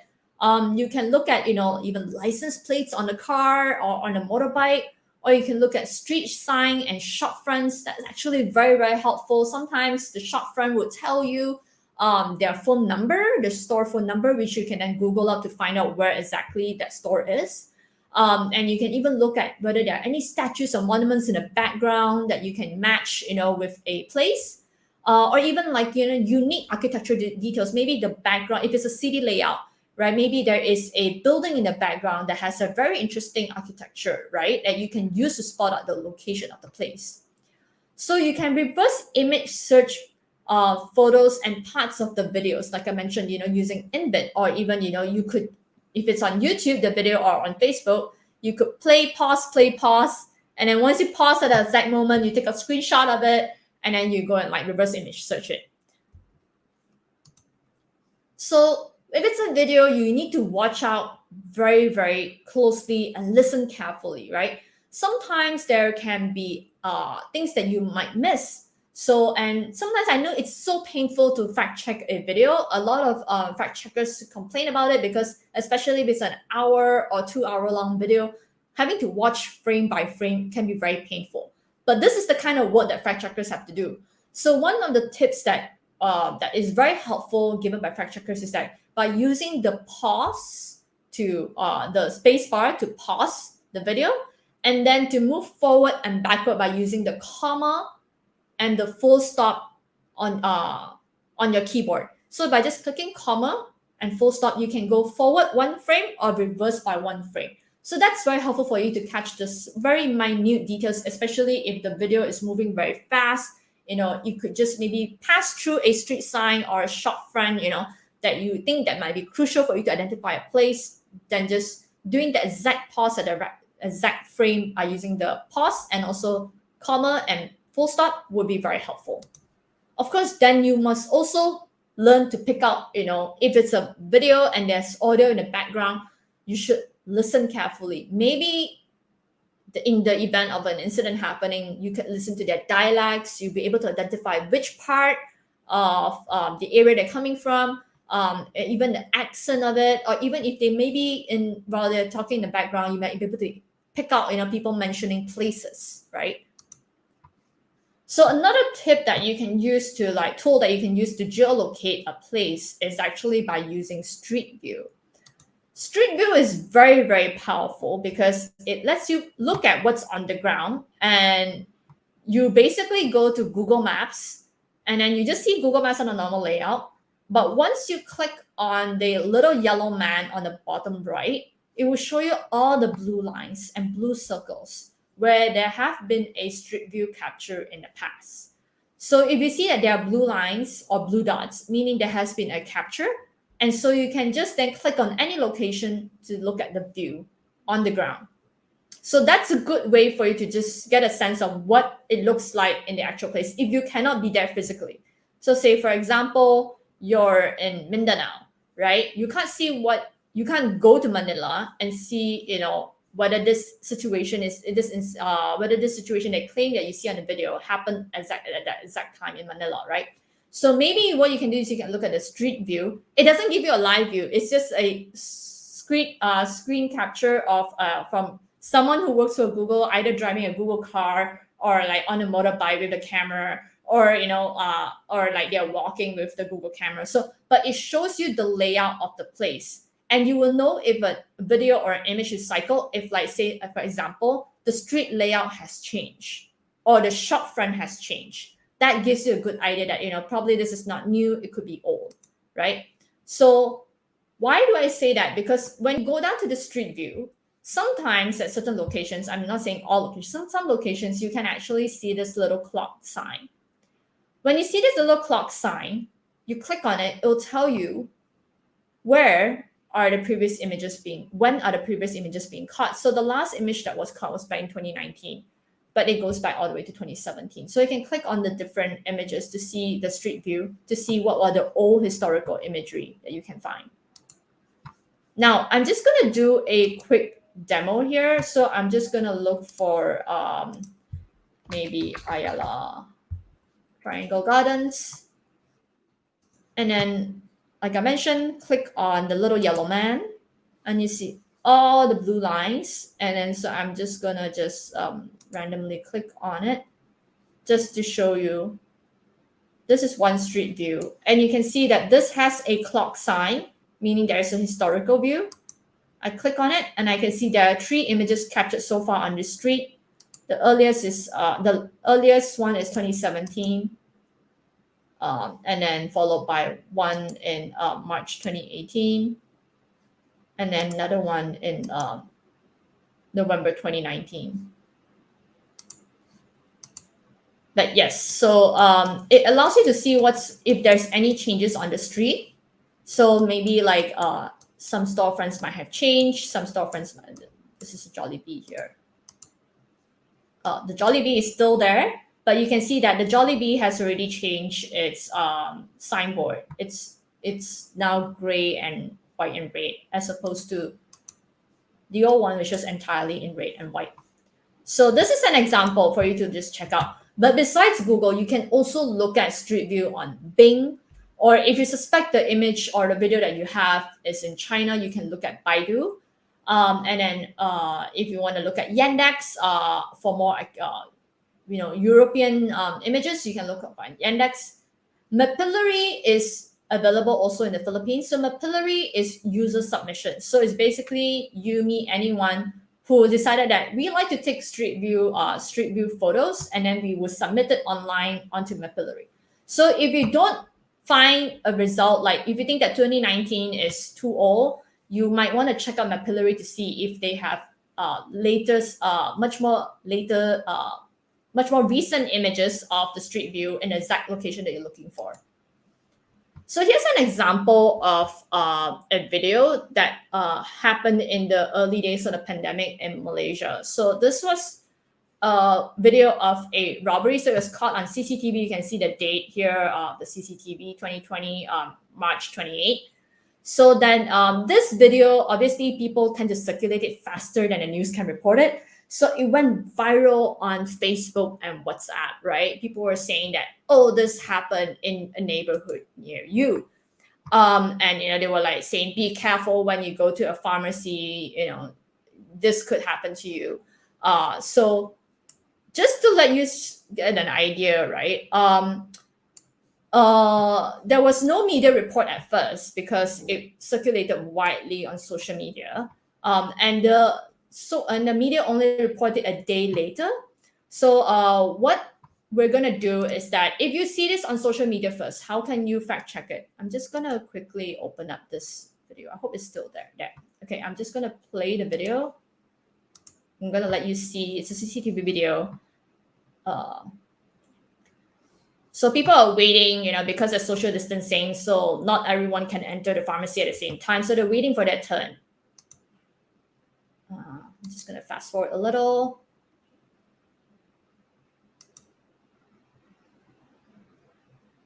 Okay. Then you see this guy appear out of nowhere in a helmet, and then she just drags the bag and drags her along with it. Now, so this is a snatch theft, right? It could happen anywhere. It could happen in your neighborhood. So it's a basic classic case of, snatch theft, but people tend to get very worried and they share out a concern and they'll say that this happened near your neighborhood. So how do you know if it's actually near my neighborhood or not? So then we need to look out for clues in the video, right? So there are several clues that you can find from this video. One is, I'm just going to go back to the video when, later on, when this happened, then everyone got freaked out. The pharmacy staff all went in and then it locked the door. So when they closed the door, you can see there is the name here, right? There is a name here. So that's one clue. And then after that, I'm just gonna go back, set full screen so I can go back. And then after that, the other thing that you can see is that you can see that, you know, there are numbers. It looks like unit numbers on the side here.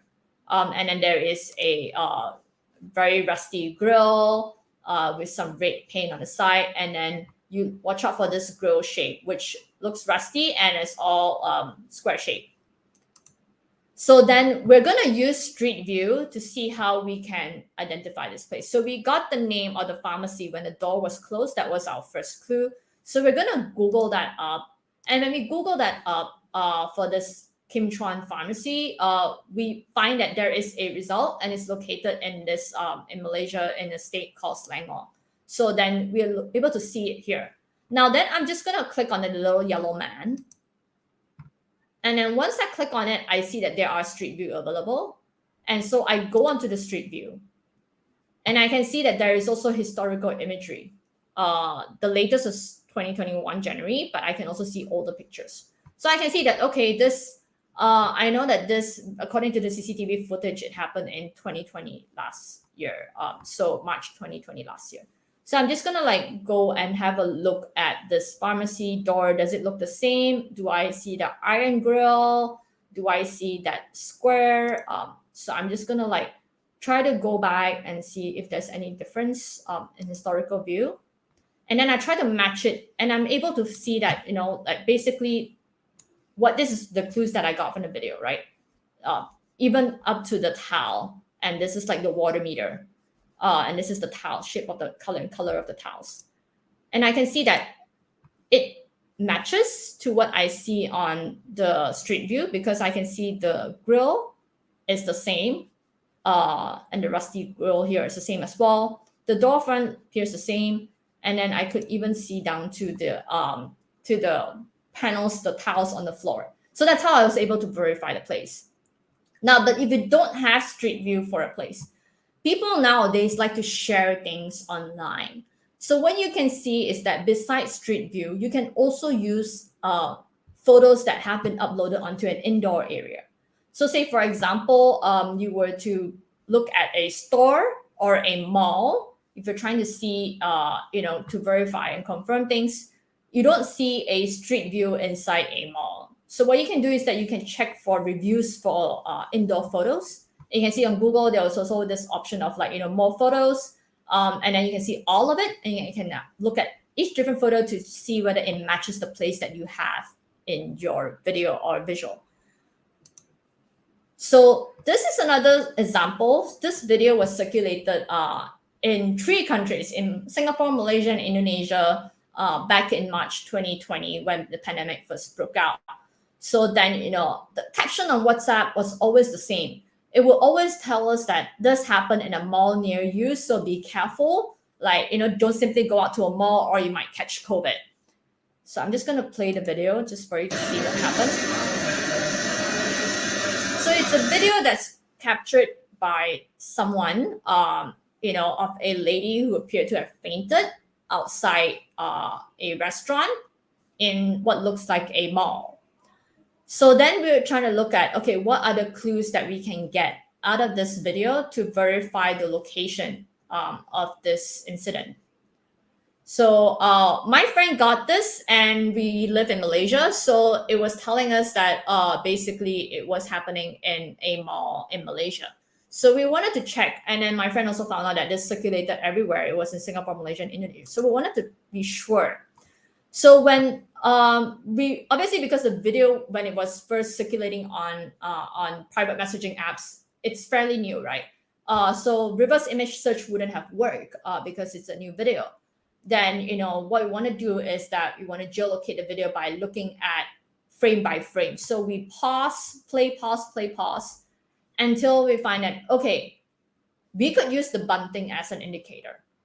Then we saw that there is a $sign on the bunting. Now, Malaysia and Indonesia do not use the $sign, right? We use either rupiah or ringgit. So we know that obviously Singapore uses a $sign. So, okay, we've narrowed it down to Singapore. So first job done, we've narrowed it down to the country. Second thing is you want to figure out where in Singapore is this, right? And then we see that, okay, so this is a promotion for Raboki, right? So then we look at this promotion, Raboki in like say Singapore for like $790. And then we found that it's a promotion done by Jinja Chicken in Singapore, which is a chain restaurant. So then we look at how many Jinja branches are there in Singapore. Then we found that, oh, there are 4. So then we looked up each one of it. And then we went to each photo, Google Photos. When you look at, I mentioned earlier, when you look at, you click on it, you will see like, all photos, reviews and whatnot, right? So you just click on all photos, and then you can see for each location, the photos that people post on the internet on Google of like maybe a review of the place or what they thought about the place, but they will show pictures of the place. So we just look at the interiors and see which interior on Google that was uploaded by users that matched the interior that we saw in the video. And we saw that the branch that actually matched the interior of the video that we have is actually this Clementi branch in Singapore. So that was one way for us to then, basically verify. Then we found another photo. So basically we found several different photos that verified that this was the branch where the incident occurred. So, and then we also then we proceeded to Google it, right? And then we found out that, one of the blogs in Singapore actually published about, the lady that, fainted outside the shop in Clementi Mall. So another example I wanted to share, which also happened in the early days of the pandemic, this occurred in Malaysia. So this photo went viral all over WhatsApp. So the claim was always the same. They would like show several different cities, KL. They would show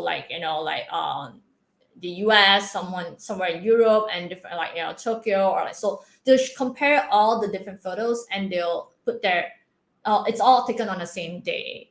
It's all taken during lockdown, and you can see that everyone else, all the other countries, all the streets are empty, but in Malaysia, cars are still out and about. So they were saying that Malaysians don't know how to follow the rules. They're breaking lockdown regulations.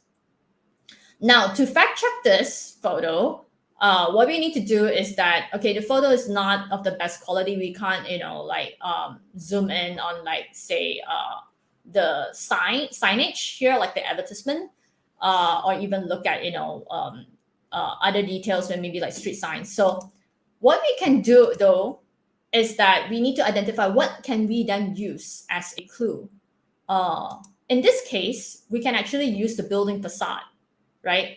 It's not the best quality, but a building facade is big enough. So it would definitely be a good indicator, right? Because we don't need to zoom much. We can see that the building is this structure, is this design. So what we're going to do, and we'll go down to Google Maps and we'll go down to Street View. So this, we know it says the mall is called Pavilion, right? So we just look up Pavilion Mall in Kuala Lumpur and we can get a street view of it already. And it will show us that, the latest imagery that they captured was back in 2018. Doesn't matter. We just need to look at the facade. So the facade of this looks obviously very different from this facade that we saw from this image. It doesn't look the same. It looks like the mall has undergone some sort of, redesign. And so the facade looks different. So then we narrow it down by, okay, let's look at other imagery, historical imagery that was captured on Street View. And we saw that back in 2015, this facade was exactly the same as what we saw on the photo that was circulating on WhatsApp. So then we're able to confirm that this photo was taken back in 2015, not exactly 2015, but we know that this photo was an old photo, and that the current image, the current Pavilion Mall does not have this facade anymore. So we know that this was obviously not true.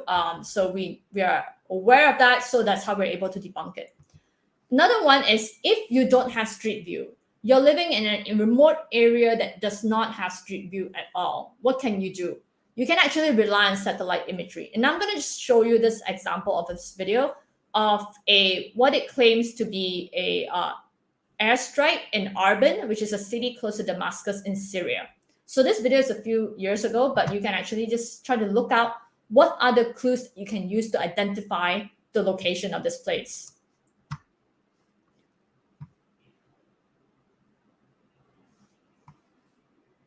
So you see the jet flying down, and then you see like this area burning. So we want to look for indicators of how to locate this place in Arbin. Okay, so then we know that, okay, the mosque is an indicator, but there are many, many mosques in Arbin, right? It's, after all, a Muslim country. So there's so many mosques. How do I narrow down this mosque from the other mosques? So I looked at it. It has a silver dome, okay? And I also identified that there are like, basically, like there's a minaret next to it. And then there is this building that has like this, I don't know what it looks like, an antenna or something here that juts out. And then I also know that there is this building on this side, on the right side of the mosque, which has this very distinct, like 8, like so-called what used to be like, I guess, windows. So then I try to look for it on satellite imagery, and the one on the left is a satellite imagery that actually shows like, basically there is a relative emptiness here in the front. So there's and I would show the relative distance between the two buildings and also these two buildings, and it looks similar to what I see on the video, and that's how you're going to be able to then verify it. So another one is like, if you have, say, a protest video that shows you a ground view of things, they're protesting outside a building, and this is a video a few years ago as well. It was taken in Iran. So they'll tell you, usually people, protesters, videos that circulate on the internet, they'll tell you that, oh, this happened at XYZ place. So then what you gotta do is just go to the XYZ place on satellite view or on street view and then just clarify it, right?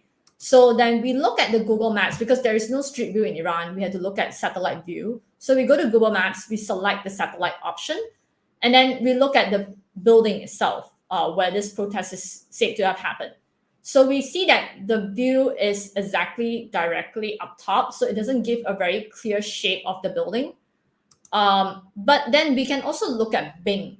Bing also has a satellite view, and because different search engines would have different satellites, and different satellites will capture imagery of the same place at different timings. So happened when Bing caught this building, it was at an angle. So then you can actually see the shape of the building and verify that this is the building where the protest is said to have happened. So if you want to know how to look at satellite imagery, just very, very quickly, I'm just going to go back and exit this.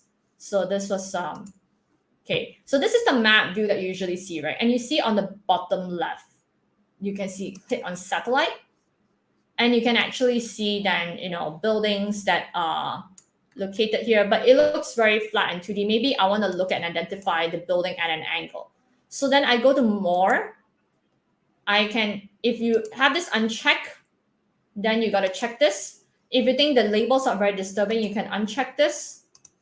And then I can then also tilt and try to look at, oh, it's pretty flat. But if you have 3D view, then it will look very nice. But yes, some cities have 3D views, some cities don't. But you can actually try to look at it from an angle. So say, for example, if I were to look at, pretty sure they have,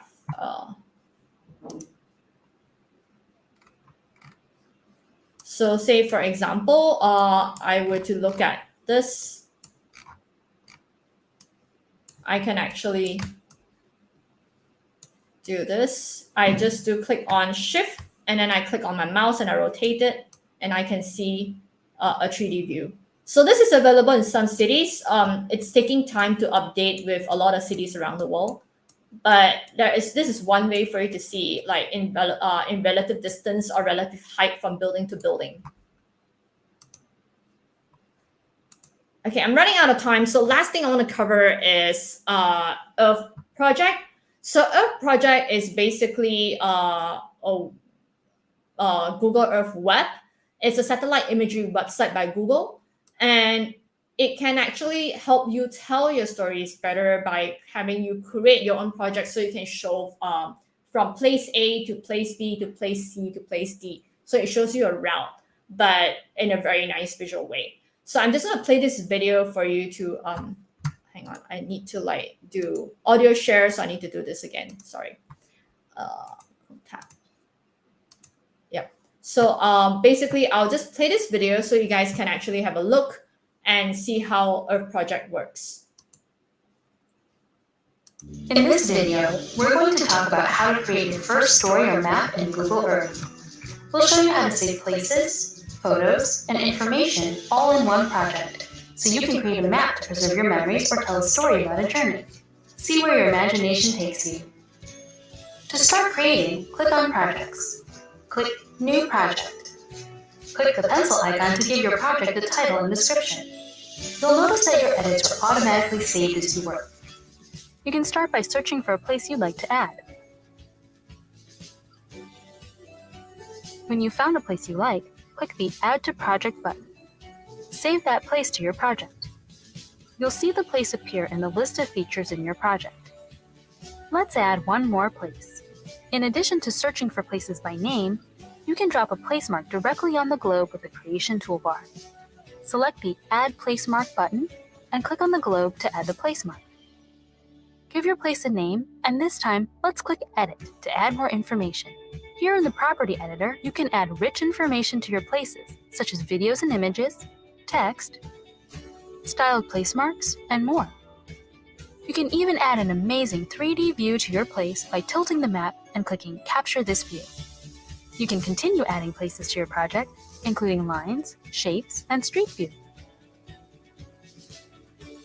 You can share your project with a friend by clicking the Share Project button. To see your finished project, click Present. Use the Previous and Next buttons in the table of contents to journey through your project.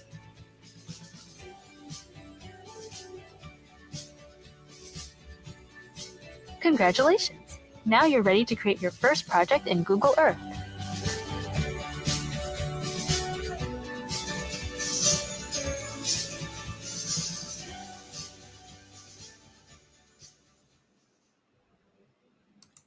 Okay, thank you guys. So I hope that's a very easy for you to understand way of like how Earth Project works.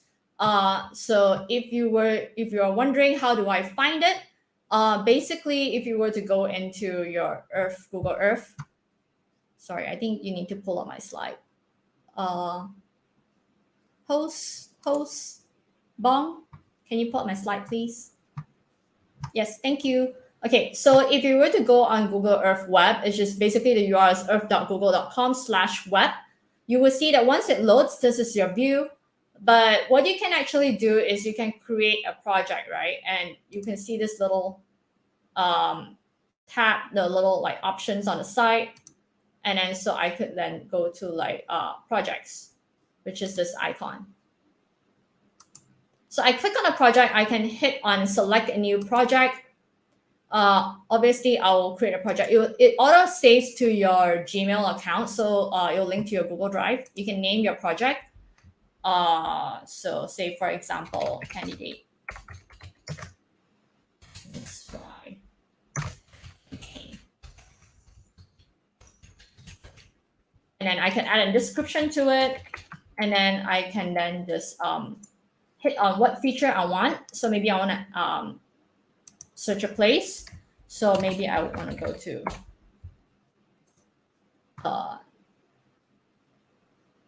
see if they have any imagery that I can use. Let me see. So, okay, maybe I want to do this. And then I would want to hit on this Add Place Mark. And then I can then, name it stopping point. And then you can even put there what happened here.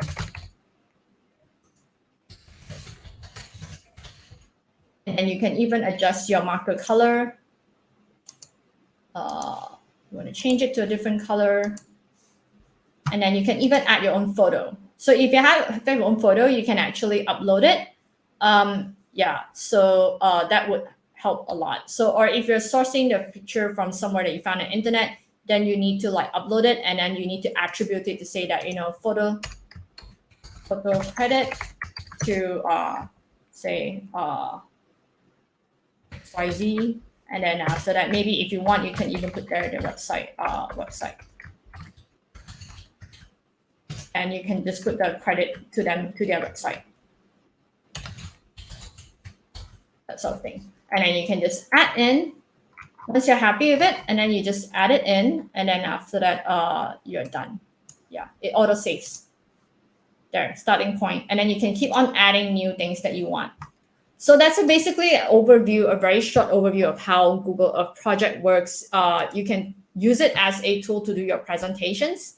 Of course, it mentioned in the video, actually mentioned that when you want to share it, you cannot embed it onto your website. What you can do is you can have it shared. So you can share the URL, share it with someone, or you can make it public, and then you just copy the link and share that link with other people.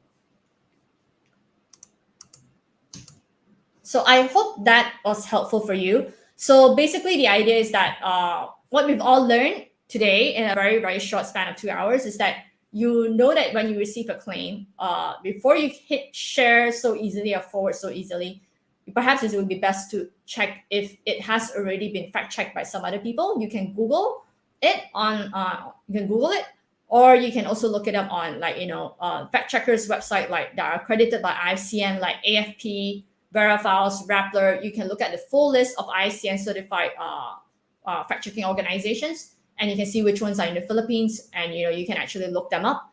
And so once you've decided, or once you've checked it and you see, okay, nobody has actually fact-checked this before, none of the organizations have checked this. I've already looked up on their websites. I've already looked up on Google. I see no one has actually done any checking on this. So then you ask yourself, does this piece of information, is it worth my time, and should it be fact-checked?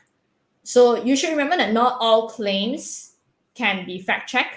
Like an opinion, personal views, those cannot be checked because everyone's entitled to their own opinion. Even if their opinion might be different from yours, they're still entitled to their own opinion. So we can only check claims like that are based that we know that has factual basis to it, right? So those things we can actually try to verify. We need to pick out the content. And you also must ask yourself, is this content going viral so badly that it deserves to be fact-checked? Because one of the considerations that fact-checking organizations always come to is that if I were to fact-check every single piece of content, including those that are not going viral, then wouldn't I be amplifying the false messaging out there by placing an emphasis on it, right? It will only merit a fact-check if the content is going viral and has to be addressed, right? Otherwise, we can just report the post to like social media platform to tell them, to ask them to flag it, to ask them to pull it down. That's the best that we can do. So of course, then we can also look for clues. So once you decided that, oh, this content is going viral, it looks very suspicious, I think I should spend my time to fact check it. Then you start to look for clues. What are the clues that exist on that claim that can help you to fact check it? So remember the examples that I showed earlier. So use those tips that I provided. So, and once you have done your debunk, then you got to put it together in an article or a video that explains the claim and how you came to your conclusion. So I'm just going to show you I showed you some examples at the beginning, but I'm just going to refresh for you to just show you that these are the different ways that outlets out there, they are presenting their fact checks, right? So this is how any lab is doing it. You know, they would publish, this is the claim, and then they'll screenshot it, and then they'll tell whether it's misleading, it's false, or it's correct. And then they'll even, like in this case, they showed through Google satellite view, Google Earth, they showed that what is the actual layout of the place, how it looks like, and then they put and they would then put out their text to explain what they found. And on the right, you see this is how AFP does it. Sometimes AFP would even interview experts, experts that are accredited, as in like they have like, you know, actual certificates, like they're a researcher or a scientist, to like, you know, especially when it comes to health misinformation, they will actually interview these people, or even the sources who are mentioned in those claims. They'll ask them, did you actually say this? blah, blah, blah. And then, just to clarify and to back up their fact checks. So this is, if you were to do a video, right? How could you then put out a video to, clarify a claim? So this is an example from Boom, which is a fact-checking organization in India. The answer is no. There is a review that was published by Singh and Singh in 2013 in the Cochrane Library. So they will put out what is the claim. Can steam inhalation cure COVID? And then they interview an expert that he has actually published an academic paper on it, and then so interview and ask him to explain on it from a scientific point of view. So that's one way.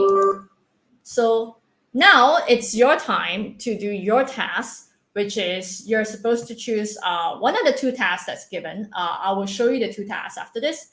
Try to complete it by tomorrow 5 p.m. And then you submit your answers to this email address, fyt.reportersfromhome@gmail.com. Our esteemed guys, crew at FYT, they will actually filter out the submissions and make sure that they know who you are. Because if you submit it, but you submit it from your email, which says ilovesailormoon@gmail.com, no one's going to know who you are. So you make sure that in your submission, you include your actual real name, your city or municipality, your school or organization that you come from. So the reason why we do this is because sometimes if you have a very common name, which can happen, there may be two people with the same name in this group. We don't know. So if there is, at least I know that there is maybe one Andrea who's living in Manila, but there's another Andrea that's living in like Mindanao. So they're not the same people. So yeah, please remember to include all your information. And by submitting, you'll be able to be a part of this FYT program. So here comes the first task. I will advise you to screenshot this so you can save it for yourself in case you forget what the assignment is. So you can screenshot this task 1, which is to locate the address of this building at the top right. So if you zoom in, it will show you that it's an RCBC building, right? So I want you guys to find out the address for this building. And you can access the file in the bit.ly link. So you can get the image of this. You can download this photo and then do your checks and locate the address, exact address of this building. That's the first task. I hope you guys already took your screenshots. And now to the second task. Okay, now using the Google Earth project, I want you to create a fictitious route of a presidential candidate, Mr. X campaign trail. Okay, and you're supposed to put in 3 locations. It can be any location. I just want to, basically the idea is to just know whether you guys know how to use this tool or not. So we're going to test it. So you can try out and put in 3 different locations. You can even include in photos, description based on what you've seen on the tutorial video. So the location 1 is basically Mr. X was accused of providing 10,000 pesos to each attendee at an event to canvass for votes. Location 2, Mr. X claims that he was attacked by anti-fans here with cake. Location 3, supporters claim Mr. X's campaign office was ransacked by opponents. So just take a screenshot of this and then decide which one of the 2 assignments that you want to do, complete it, and send it to the email address provided. Okay, I hope that was clear enough. I hope you guys have had time to take the screenshot for the task 2 as well. If you need me to go back to task 1, I can go back to task 1 so you can screenshot it again. Okay, I'm going to give you guys countdown from 5 to 1. Take a screenshot for task 2. 5, 4, 3, 2, 1. Okay, I'm going back to task 1. Take a screenshot for this in 5, 4, 3, 2, 1. Okay, I hope you guys are done. So remember, whatever that you learn now, as Spider-Man's granddad used to say, remember, with great power comes great responsibility. So use the tools wisely and use the tools for the right purposes. Okay, I hope you guys will consider that in the future. Now, we also would like to hear from you. You can send us a feedback via this bit.ly link, and we will email you a tip sheet for today's lesson. Unfortunately, I can't share the deck with you, but I can share you a simple doc PDF that has all the links to the tools and websites that we mentioned today. So you can QR code this, scan a QR code, or you can go directly to this bit.ly link and fill out the form. We'll open the session for questions. If you have any questions, please feel free to ask and I'll answer them. Let's just see if there are any questions.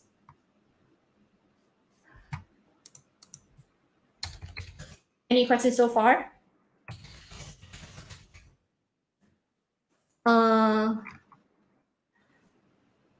Right. Thanks, Trina. I think I have some questions here from some of the participants. From Cristel and Garcia, is it possible to use the reverse image search in people's faces, on people's faces, like when you're looking for the social media accounts of someone? I hope you're not be stalking, Cristel. Okay, so if you're looking for faces, Google is not that great for it, simply because of the fact that there are privacy concerns. And if you were to, okay, so unless it's a public figure, right? So say, for example, Donald Trump. Obviously, if you were to search for his face, it will appear on Google because he's someone famous, or like even Kim Kardashian, right? And if you were to search for faces, like say, for example, the picture has already appeared on the internet. So say, for example, if you were to look for my photo, and you have my LinkedIn photo, and you take my LinkedIn photo and you Google search it, you will also see it come out because it's already indexed on public accounts like LinkedIn.com, Twitter.com has my photo on, has the exact same photo. So it'll definitely appear. But if you're saying like, a photo of me munching on potato chips and then someone took a screenshot of it and then they were to search it on Google, they probably won't find anything, right? One, because I'm not famous. Two, because that photo has not surfaced on the internet ever. That's the first time someone is searching for it on the internet. So yes, you probably won't find anything. But like if you're talking about public figures, then yes, that you'll probably be able to find stuff. Like for example, the example that I showed on Invit, like how you could then use upload the video and then have it do search by keyframe. So there were images of people being interviewed, and those people, I don't know who they are. They are probably like experts, local experts. But obviously, I wouldn't know every single local expert in each country, right? But if that person has done interviews for different TV stations or different like networks, right? When you reverse image search that photo, maybe that person might appear not on Google, but on Yandex. That was a surprising thing. I found Yandex to be much more accurate. I don't know if you think of it as a good thing or as a creepy thing, but Yandex is quite accurate with faces. Yeah. But it's also important that when we're doing fact checking, that we also take note of privacy concerns, ethical concerns.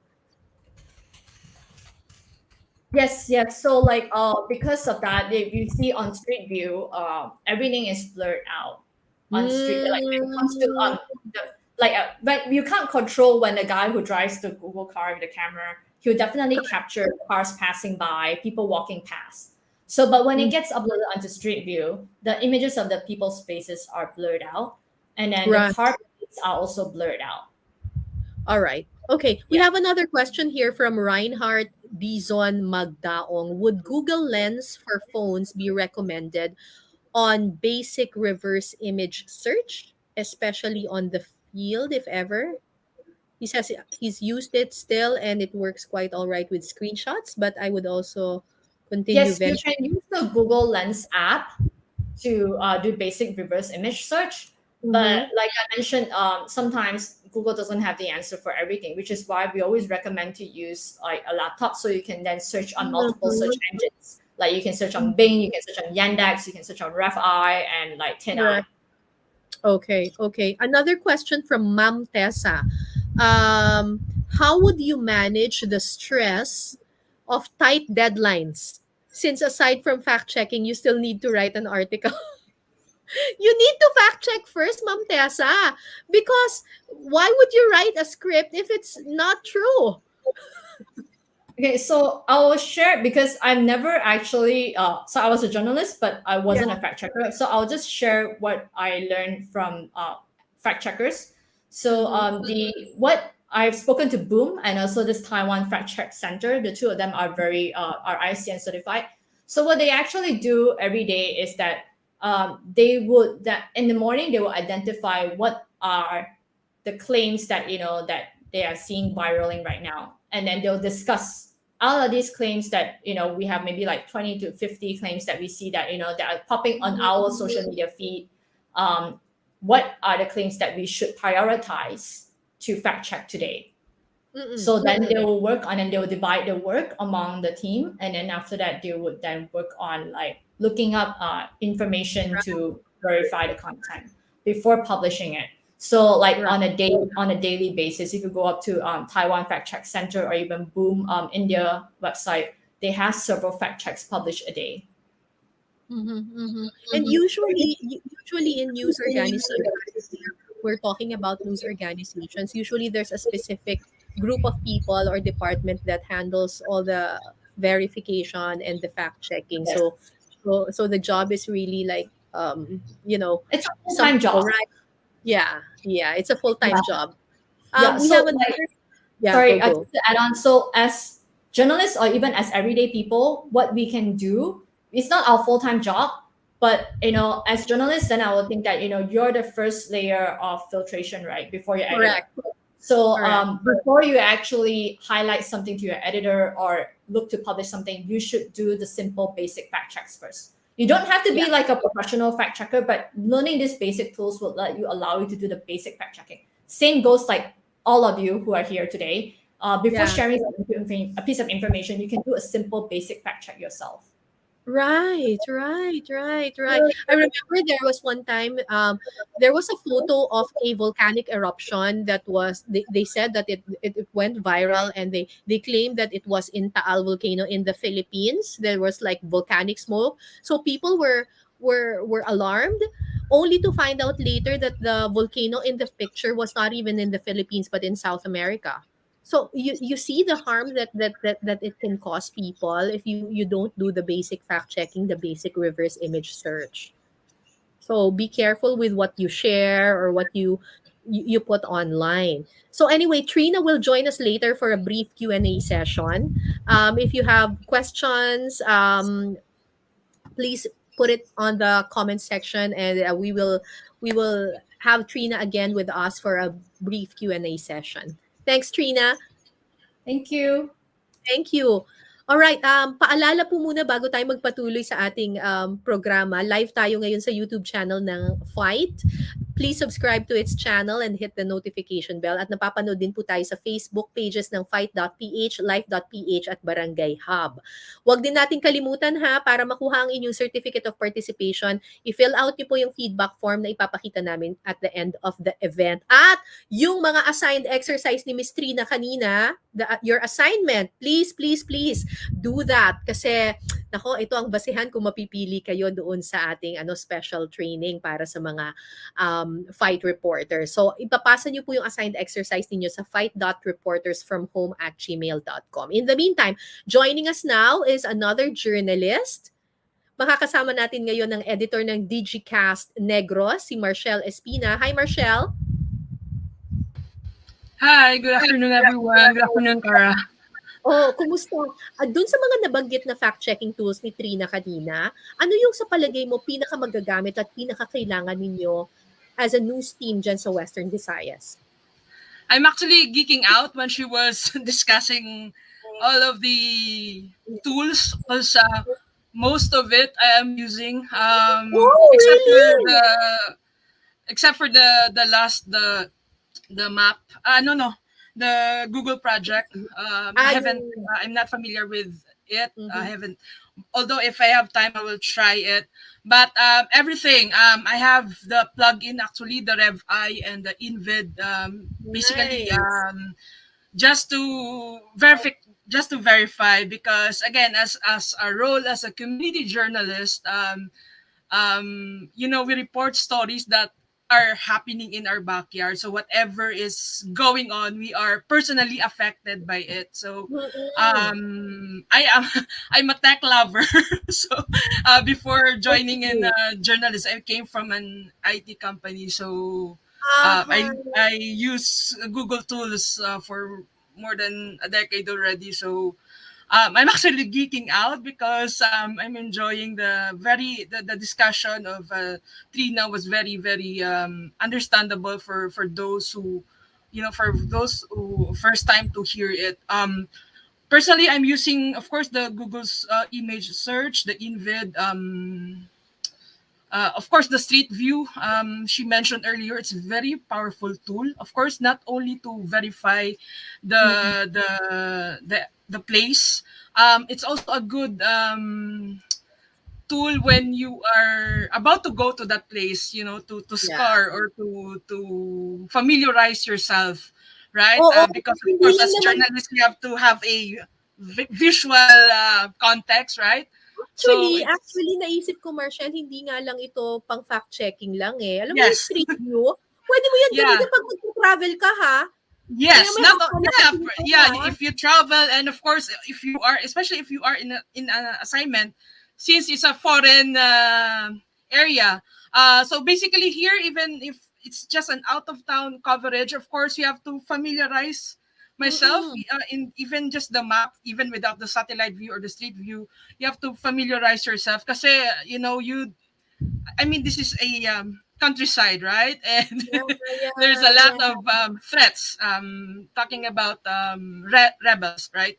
So of course, we have a lot of coverage. Of course. So when we go out to towns, red hat or hotspot LGUs or areas, of course, you have to familiarize yourself, the area, and the street view is very helpful. But of course, if some of the areas out of the out of the coverage, or hindi na the makikita. mountain side, you cannot really see the street view, right? Oo, And of course, oo. so but basically, as what you've mentioned, it's very very good na of course, when you travel also, you can can have a visual look of the place that place. you want to go to. But Correct, it's correct. yeah. And also, just a short addition to what Trina has mentioned, it's very good that we have to install the plugin, because when you see the photo, like for example in Facebook, when you see the photo, you don't need to go to the plugin or whatever. You just simply right click on your mouse, and then it's gonna appear there na you can verify it on the search, and then all the four search engines that was mentioned earlier by Tina, the Yandex, the Bing, of course Google, and Tina, it's gonna appear there. And when you click, all of the photo or the source of the photo or where it is, it's gonna show there. So it's very Sa helpful. simula, And of course, sa simula medyo mangangapa talaga, 'di ba? Lalo na kung hindi ka techie na person. Sa simula mangangapa. Yeah. Pero once you get the hang of it, mas magiging mabilis na siya, 'di ba? Yeah, especially if you are again using it every day.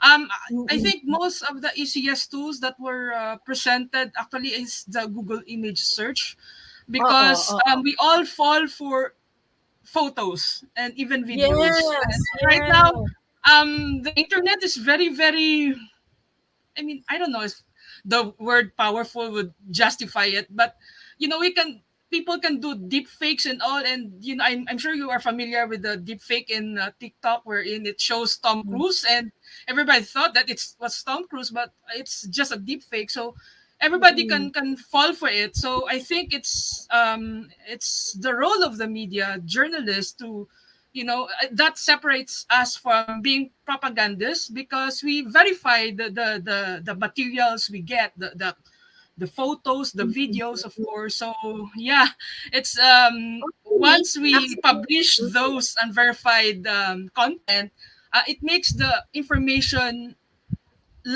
reliable because it was yeah. published in mainstream media. So if we do that, then what kind of journalist are we? So, and Mm. especially Pero for more than that, Marshall, it's not only the job of journalists. Kasi hindi naman natin kayang ipulis ang everybody, 'di ba? So that's why we're doing these kinds of webinars to equip everybody on how to verify information kasi sa panahon po ngayon, hindi na lang po ito trabaho ng mga mamamahayag. Of course, That's mas true. malaki yung responsibilidad sa atin kasi tayo yung tinatakbuhan nila ng impormasyon. Pero ngayon na ang impormasyon ay available to everyone, it is everyone's responsibility to verify That's true. before you share.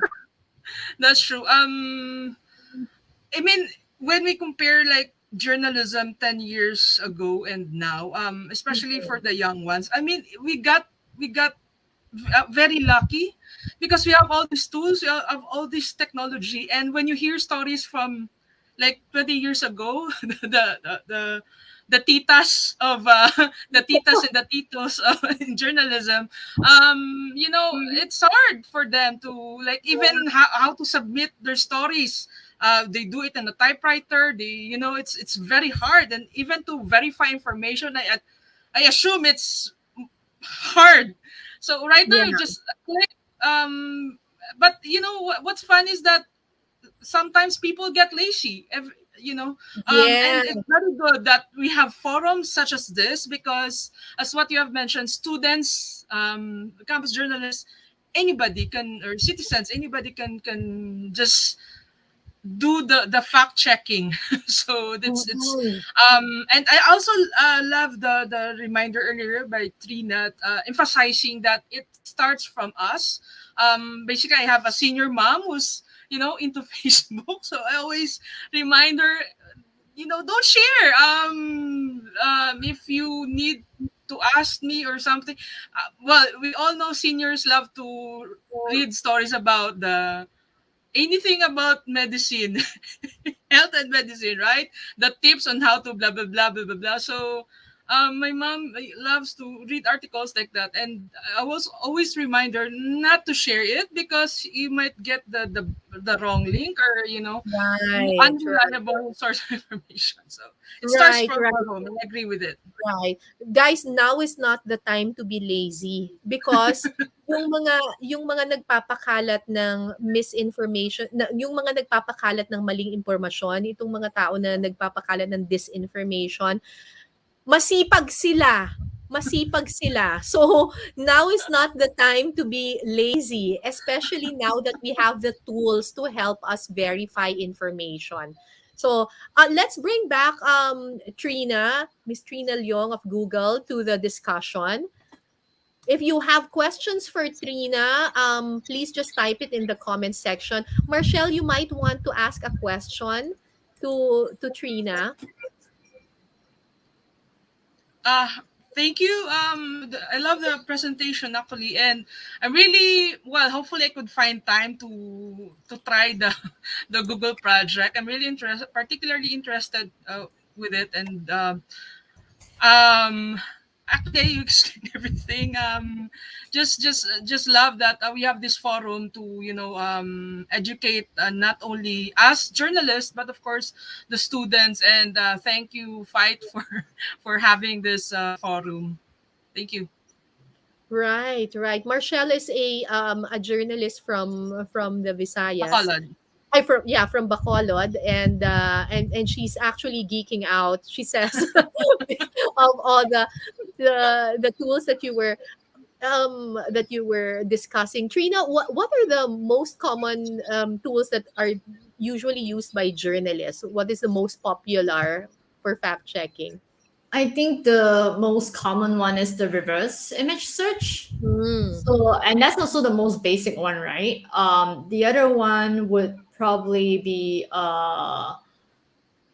geolocation, like using maps, street view, satellite view, just to confirm a place. If there's any changes on that place, before and after. So that's very common, especially when there's a major news incident, like I think one example that I can use would probably be like when the Lebanon Beirut attack happened, they used satellite imagery to show the before and after the explosion. So that actually allows you to see the devastation that happened on the scene. So those are the examples that I can think of. Great, great. So thank you very much, Marshall, for joining our discussion. We now open the floor. Thank you, Marshall. We now open the floor for questions from our viewers. Trina, what are the common fact-checking challenges or claims that you see in the region, at least in Southeast Asia? I realized that we're not that sophisticated. And actually, I think most people are quite lazy. I mentioned earlier we like recycled contents. Yeah. I think because it takes effort, right, to create a fresh, new, false content. So people would rather, recycle what is already out there on the internet and use those. And at most, they would just change the text in their messages, right? And on WhatsApp or Facebook Messenger, they'll just change the text to change the location and time and date, or even the claim of the incident or what's happening.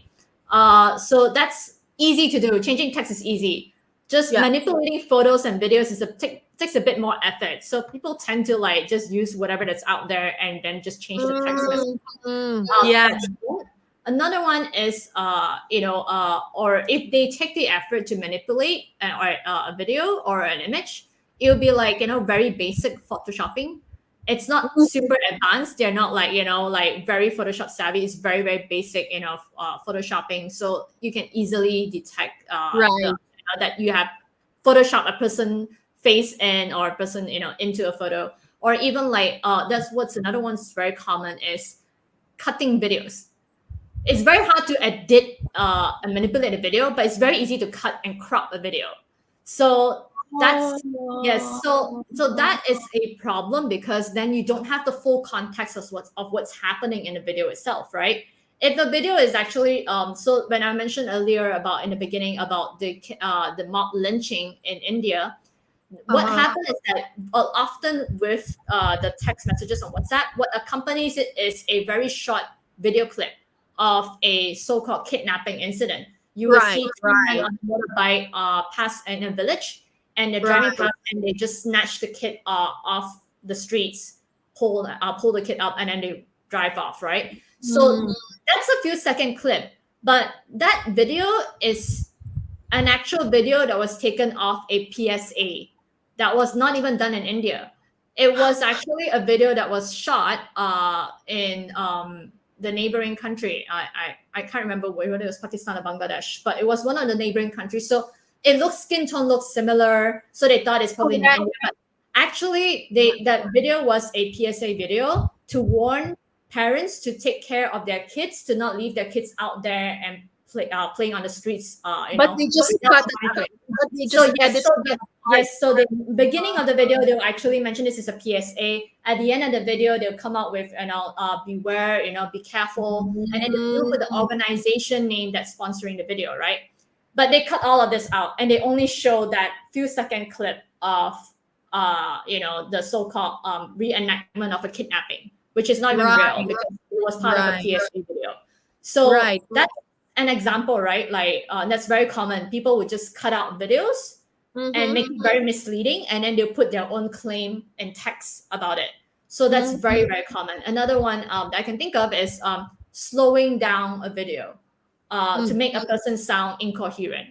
So this happened in the US, whereby they were, I think it was 2 or 3 years ago, so whereby Nancy Pelosi, so the people were trying to discredit her as a House Speaker, and so they were trying to say that, hey, she's too old for this job. She's incoherent. So at one of the speeches that she made, they slowed down the video, so it makes her sound like she's slurring through her words. That's another way, which is very easy, right? It doesn't take a genius to know how to do this. It's a very easy thing to just slow down a video. It's also very easy to just crop a video or cut short a video and take only that clip that you want to use. And all of this is very misleading, and it causes a lot of misinformation that we see on the internet.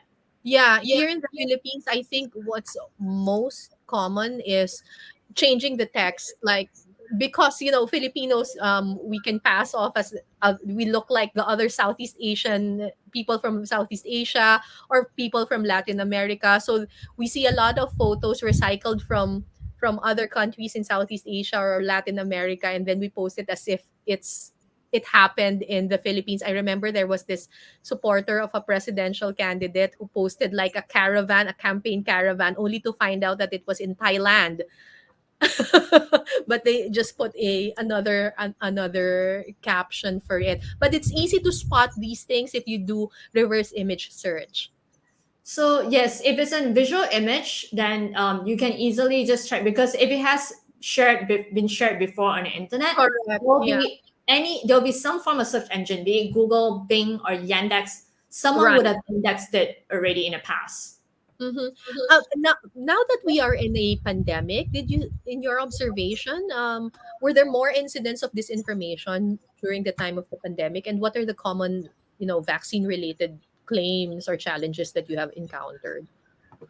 I think that misinformation is more rampant now because of COVID-19, because people are still not very clear or aware of information surrounding COVID-19, because it's a revolving thing, right? There are always new variants Right. coming out, and so people then they would like to make their own judgments and assumptions. So I think that what we can actually do. So it's an ongoing struggle and progress now to basically fact check everything that's coming out. But at the same Right. time, I think on the bright side of it is that people now know what misinformation is, right? In the past, people would have just brushed off aside and not really bothered to know what misinformation is. But now there are more people who are more aware, and they are willing to find out what misinformation is and how do we, as citizens, counter misinformation in our everyday lives. We have a question here from Raymond Ravanera. He says, aside from the journalist, should government step in to take actions against fake news? I mean, like enact a law against disinformation? So I don't have any personal view on this, in part because I think that everyone should, they can have their view on the matter, but because The I'm problem here, here is if there's like a law, it might, who's it's going to already something decide? that's being done in most countries. You can see that a lot of countries, they have enacted laws to counter misinformation. Whether or not those laws, in whatever form it is effective, is a different matter. So I think that whether I cannot tell you whether government should or should not do. Right. Right. I am no place to say that as well. Yeah. But I feel that any sort of enactment of a regulation should be done in a way that that is positive, I would say. Yeah. I mean, that's what governments are for, right? They're working for the benefit of the people. And make sure that this power is not going to be abused. Yes, that's why I say it in a way that outcome should be positive. If it is in detriment of the people, then I think that kind of defeats as well the purpose of a government, which is to serve the people. So Right. Yeah. Right. Going back to our discussion about the pandemic, I think it has been mentioned in the discussion before that many of our provinces, our health units in the rural areas, are located in far-flung areas where there is low connectivity. The problem is they are at the forefront of our fight against COVID-19. So how can the tools in the tools that you taught us be helpful to help our rural facilities in terms of building their capacity to communicate interventions like vaccination, etc.? So if any organizations, be it RHUs or any organization at all that is working on engaging the public in local communities, I feel that it's all about the speed of dissemination of information, right? Right. You can be online or offline, but the speed of how you disseminate information matters. Because if you're fast enough to curb any form of misinformation that's spreading in your local community, that helps to curb the spread of it, right? Before, if you know that this is really spreading around 20 people within the village, the rumor is going around within 20 people in the village, then you take quick action to curb the spread of misinformation by educating them, not taking out a whip and just lash it at them, but educating them to tell them why this information is incorrect and what is the accurate information instead. And just teaching them that, then you can inculcate this awareness and you can stop the spread of misinformation. So before it goes on, into like spreading to like 50 or 100 people in the village, right? So I think the speed of it is very important. How you do it is really up to the local organization. You can do it in any form of the matter. You can do it via face-to-face interaction. You can do it via flyers or posters, physical ones, or even like do it on social media. But the speed of it is very, very important. And also knowing how to debunk claims. So I think what you learned today, it's up to you how you want to navigate through it and how you want to use it to your advantage to debunk the claims that you see in your local community, and then be able to disseminate it fast enough to people around you. And in your experience, also in education, the educational sector, schools will really benefit from these tools as part of their media literacy efforts, right? So I think basic knowledge is important, but a lot of times I think the problem that a lot of us have, especially in Southeast Asia, is that we learn these tools and we get very obsessed with the tools, right? We're like, oh, this tool is so cool. I get very obsessed with it and I keep want to use it, right? But then the question is, are you able to then also apply critical thinking to make the right judgment based on what you have discovered by using all those tools? So tools are good, but it's just one way of doing fact checking. The other thing that we need, the ingredient that we need besides the tools, is actually critical thinking. I think that's very important when we talk about media literacy programs. Right. So it's not just mastery of the technology, but really assessing it, using your critical thinking to assess these claims. Yes. All right. We're running out of time. It's already 12:48 right now. We thank you, Trina. Maybe we could ask for one final message from you to all our participants who are so thankful for this training. They learned a lot. I'm reading all the comments here from Facebook, from YouTube. They were all saying thank you. This is very informative, and they really learned a lot. So anyway, your message to them. Yeah, I just saw this very interesting question from Ralph, and I think that would be a good wrap up. So he mentioned that, as a journalist, what message of inspiration, tips of encouragement you can share to us as aspiring campus high school student journalists. So it brings me back of the time when I was still young, and I aspired to be a journalist, which was many, many years ago. So I think in general, just don't give up. Like, sometimes we may not find the answers that we want through our reporting work, our fact-checking work, but just because you can't find an answer now doesn't mean that there is no answer at all, right? You just either need to keep digging or know that that you need to burrow another hole, not keep focusing on one hole. So I think that not giving up is very, very important, and perseverance. Having that sort of perseverance. I'm sure, Kara, you're a journalist as well, especially in the Philippines. It's very, very difficult to do journalism in the Philippines. So perseverance is key. And having this dream and ambition, right? Like, what do you want to achieve out of becoming a journalist, right? What are your goals? So you can start out as a campus high school student journalist. You start out with reporting in your local community. Then what do you want to achieve 10 years from now when you're in your 20s, right? What sort of journalism work do you want to produce? Why do you want to be in this field? So I think these questions are very critical, and it can be your anchor as you walk in this path of journalism, which I know is not easy, but it can be a real anchor for you when you remind yourself why you're in this industry, why you're doing what you do, and what is your mission and what is your goal out of this. Yeah. And sorry, not Grandpa Ben, but Uncle Ben mentioned with great power comes great responsibility.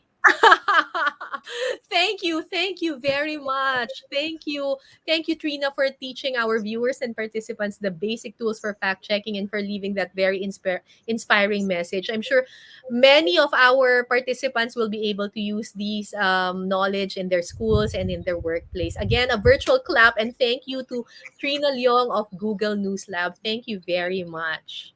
Thank you so Maraming much, salamat. guys. Thank you. Thank you. All right, guys, ako tama yung sinabi ni Trina kanina that you should know why you're here. Bakit ano ba ang mission mo bilang isang journalist? Always look at the bigger picture. You're not here para pasikatin ng sarili mo o para kumita ka ng malaking pera o para maging influencer ka, 'di ba? You're doing journalism for your country, 'di ba? For the society. So, huwag kang gagawa ng mga bagay na makakasagabal or makaka-cause ng harm sa ibang mga tao. So, bago kami magpaalam, ilang announcement po muna para makuha ninyo ang inyong certificate of participation. I-fill out nyo po ha yung feedback form.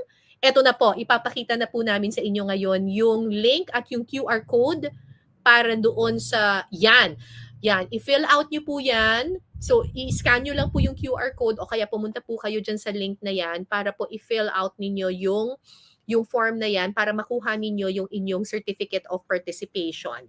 Okay? So, yan yung una ninyong assignment. Pangalawa, ipasa po ninyo yung inyong assigned exercise. Remember, may dalawang task na binigay si Trina, parang mamimili kayo ng task 1 or task 2. Okay, ipasa nyo po yung assigned exercise na yan sa fight.reportersfromhome@gmail.com. Please, put in your name and your municipality. Basic information lang po para malaman ng mga judges kung sino po kayo at sino po yung gumawa ng assignment na yon. Okay?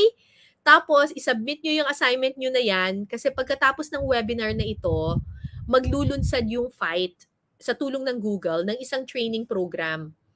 At pipili po sila ng 10 Reporters from Home Fellows, 10 student and community journalists. Okay? At pipiliin po ito batay sa assignment na binigay ninyo at base po dun sa mga story pitches ninyo at iba pang mga qualifications. So, yung mga mapipiling journalists, student journalists, community journalists ay bibigyan ng equipment na kailangan ninyo para maging mobile journalist. Tuturuan din po kayo kung paano gumawa ng visual fact checks, stories, or content na ilalathala sa YouTube.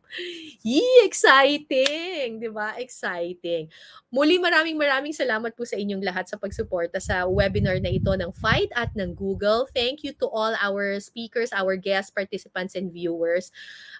Maraming salamat po sa inyo. Alam ko ang dami-dami nating natutuhan lahat. Alam niyo po, when the internet was invented, it was supposed to be a democratizing platform that would make access to information available to everyone.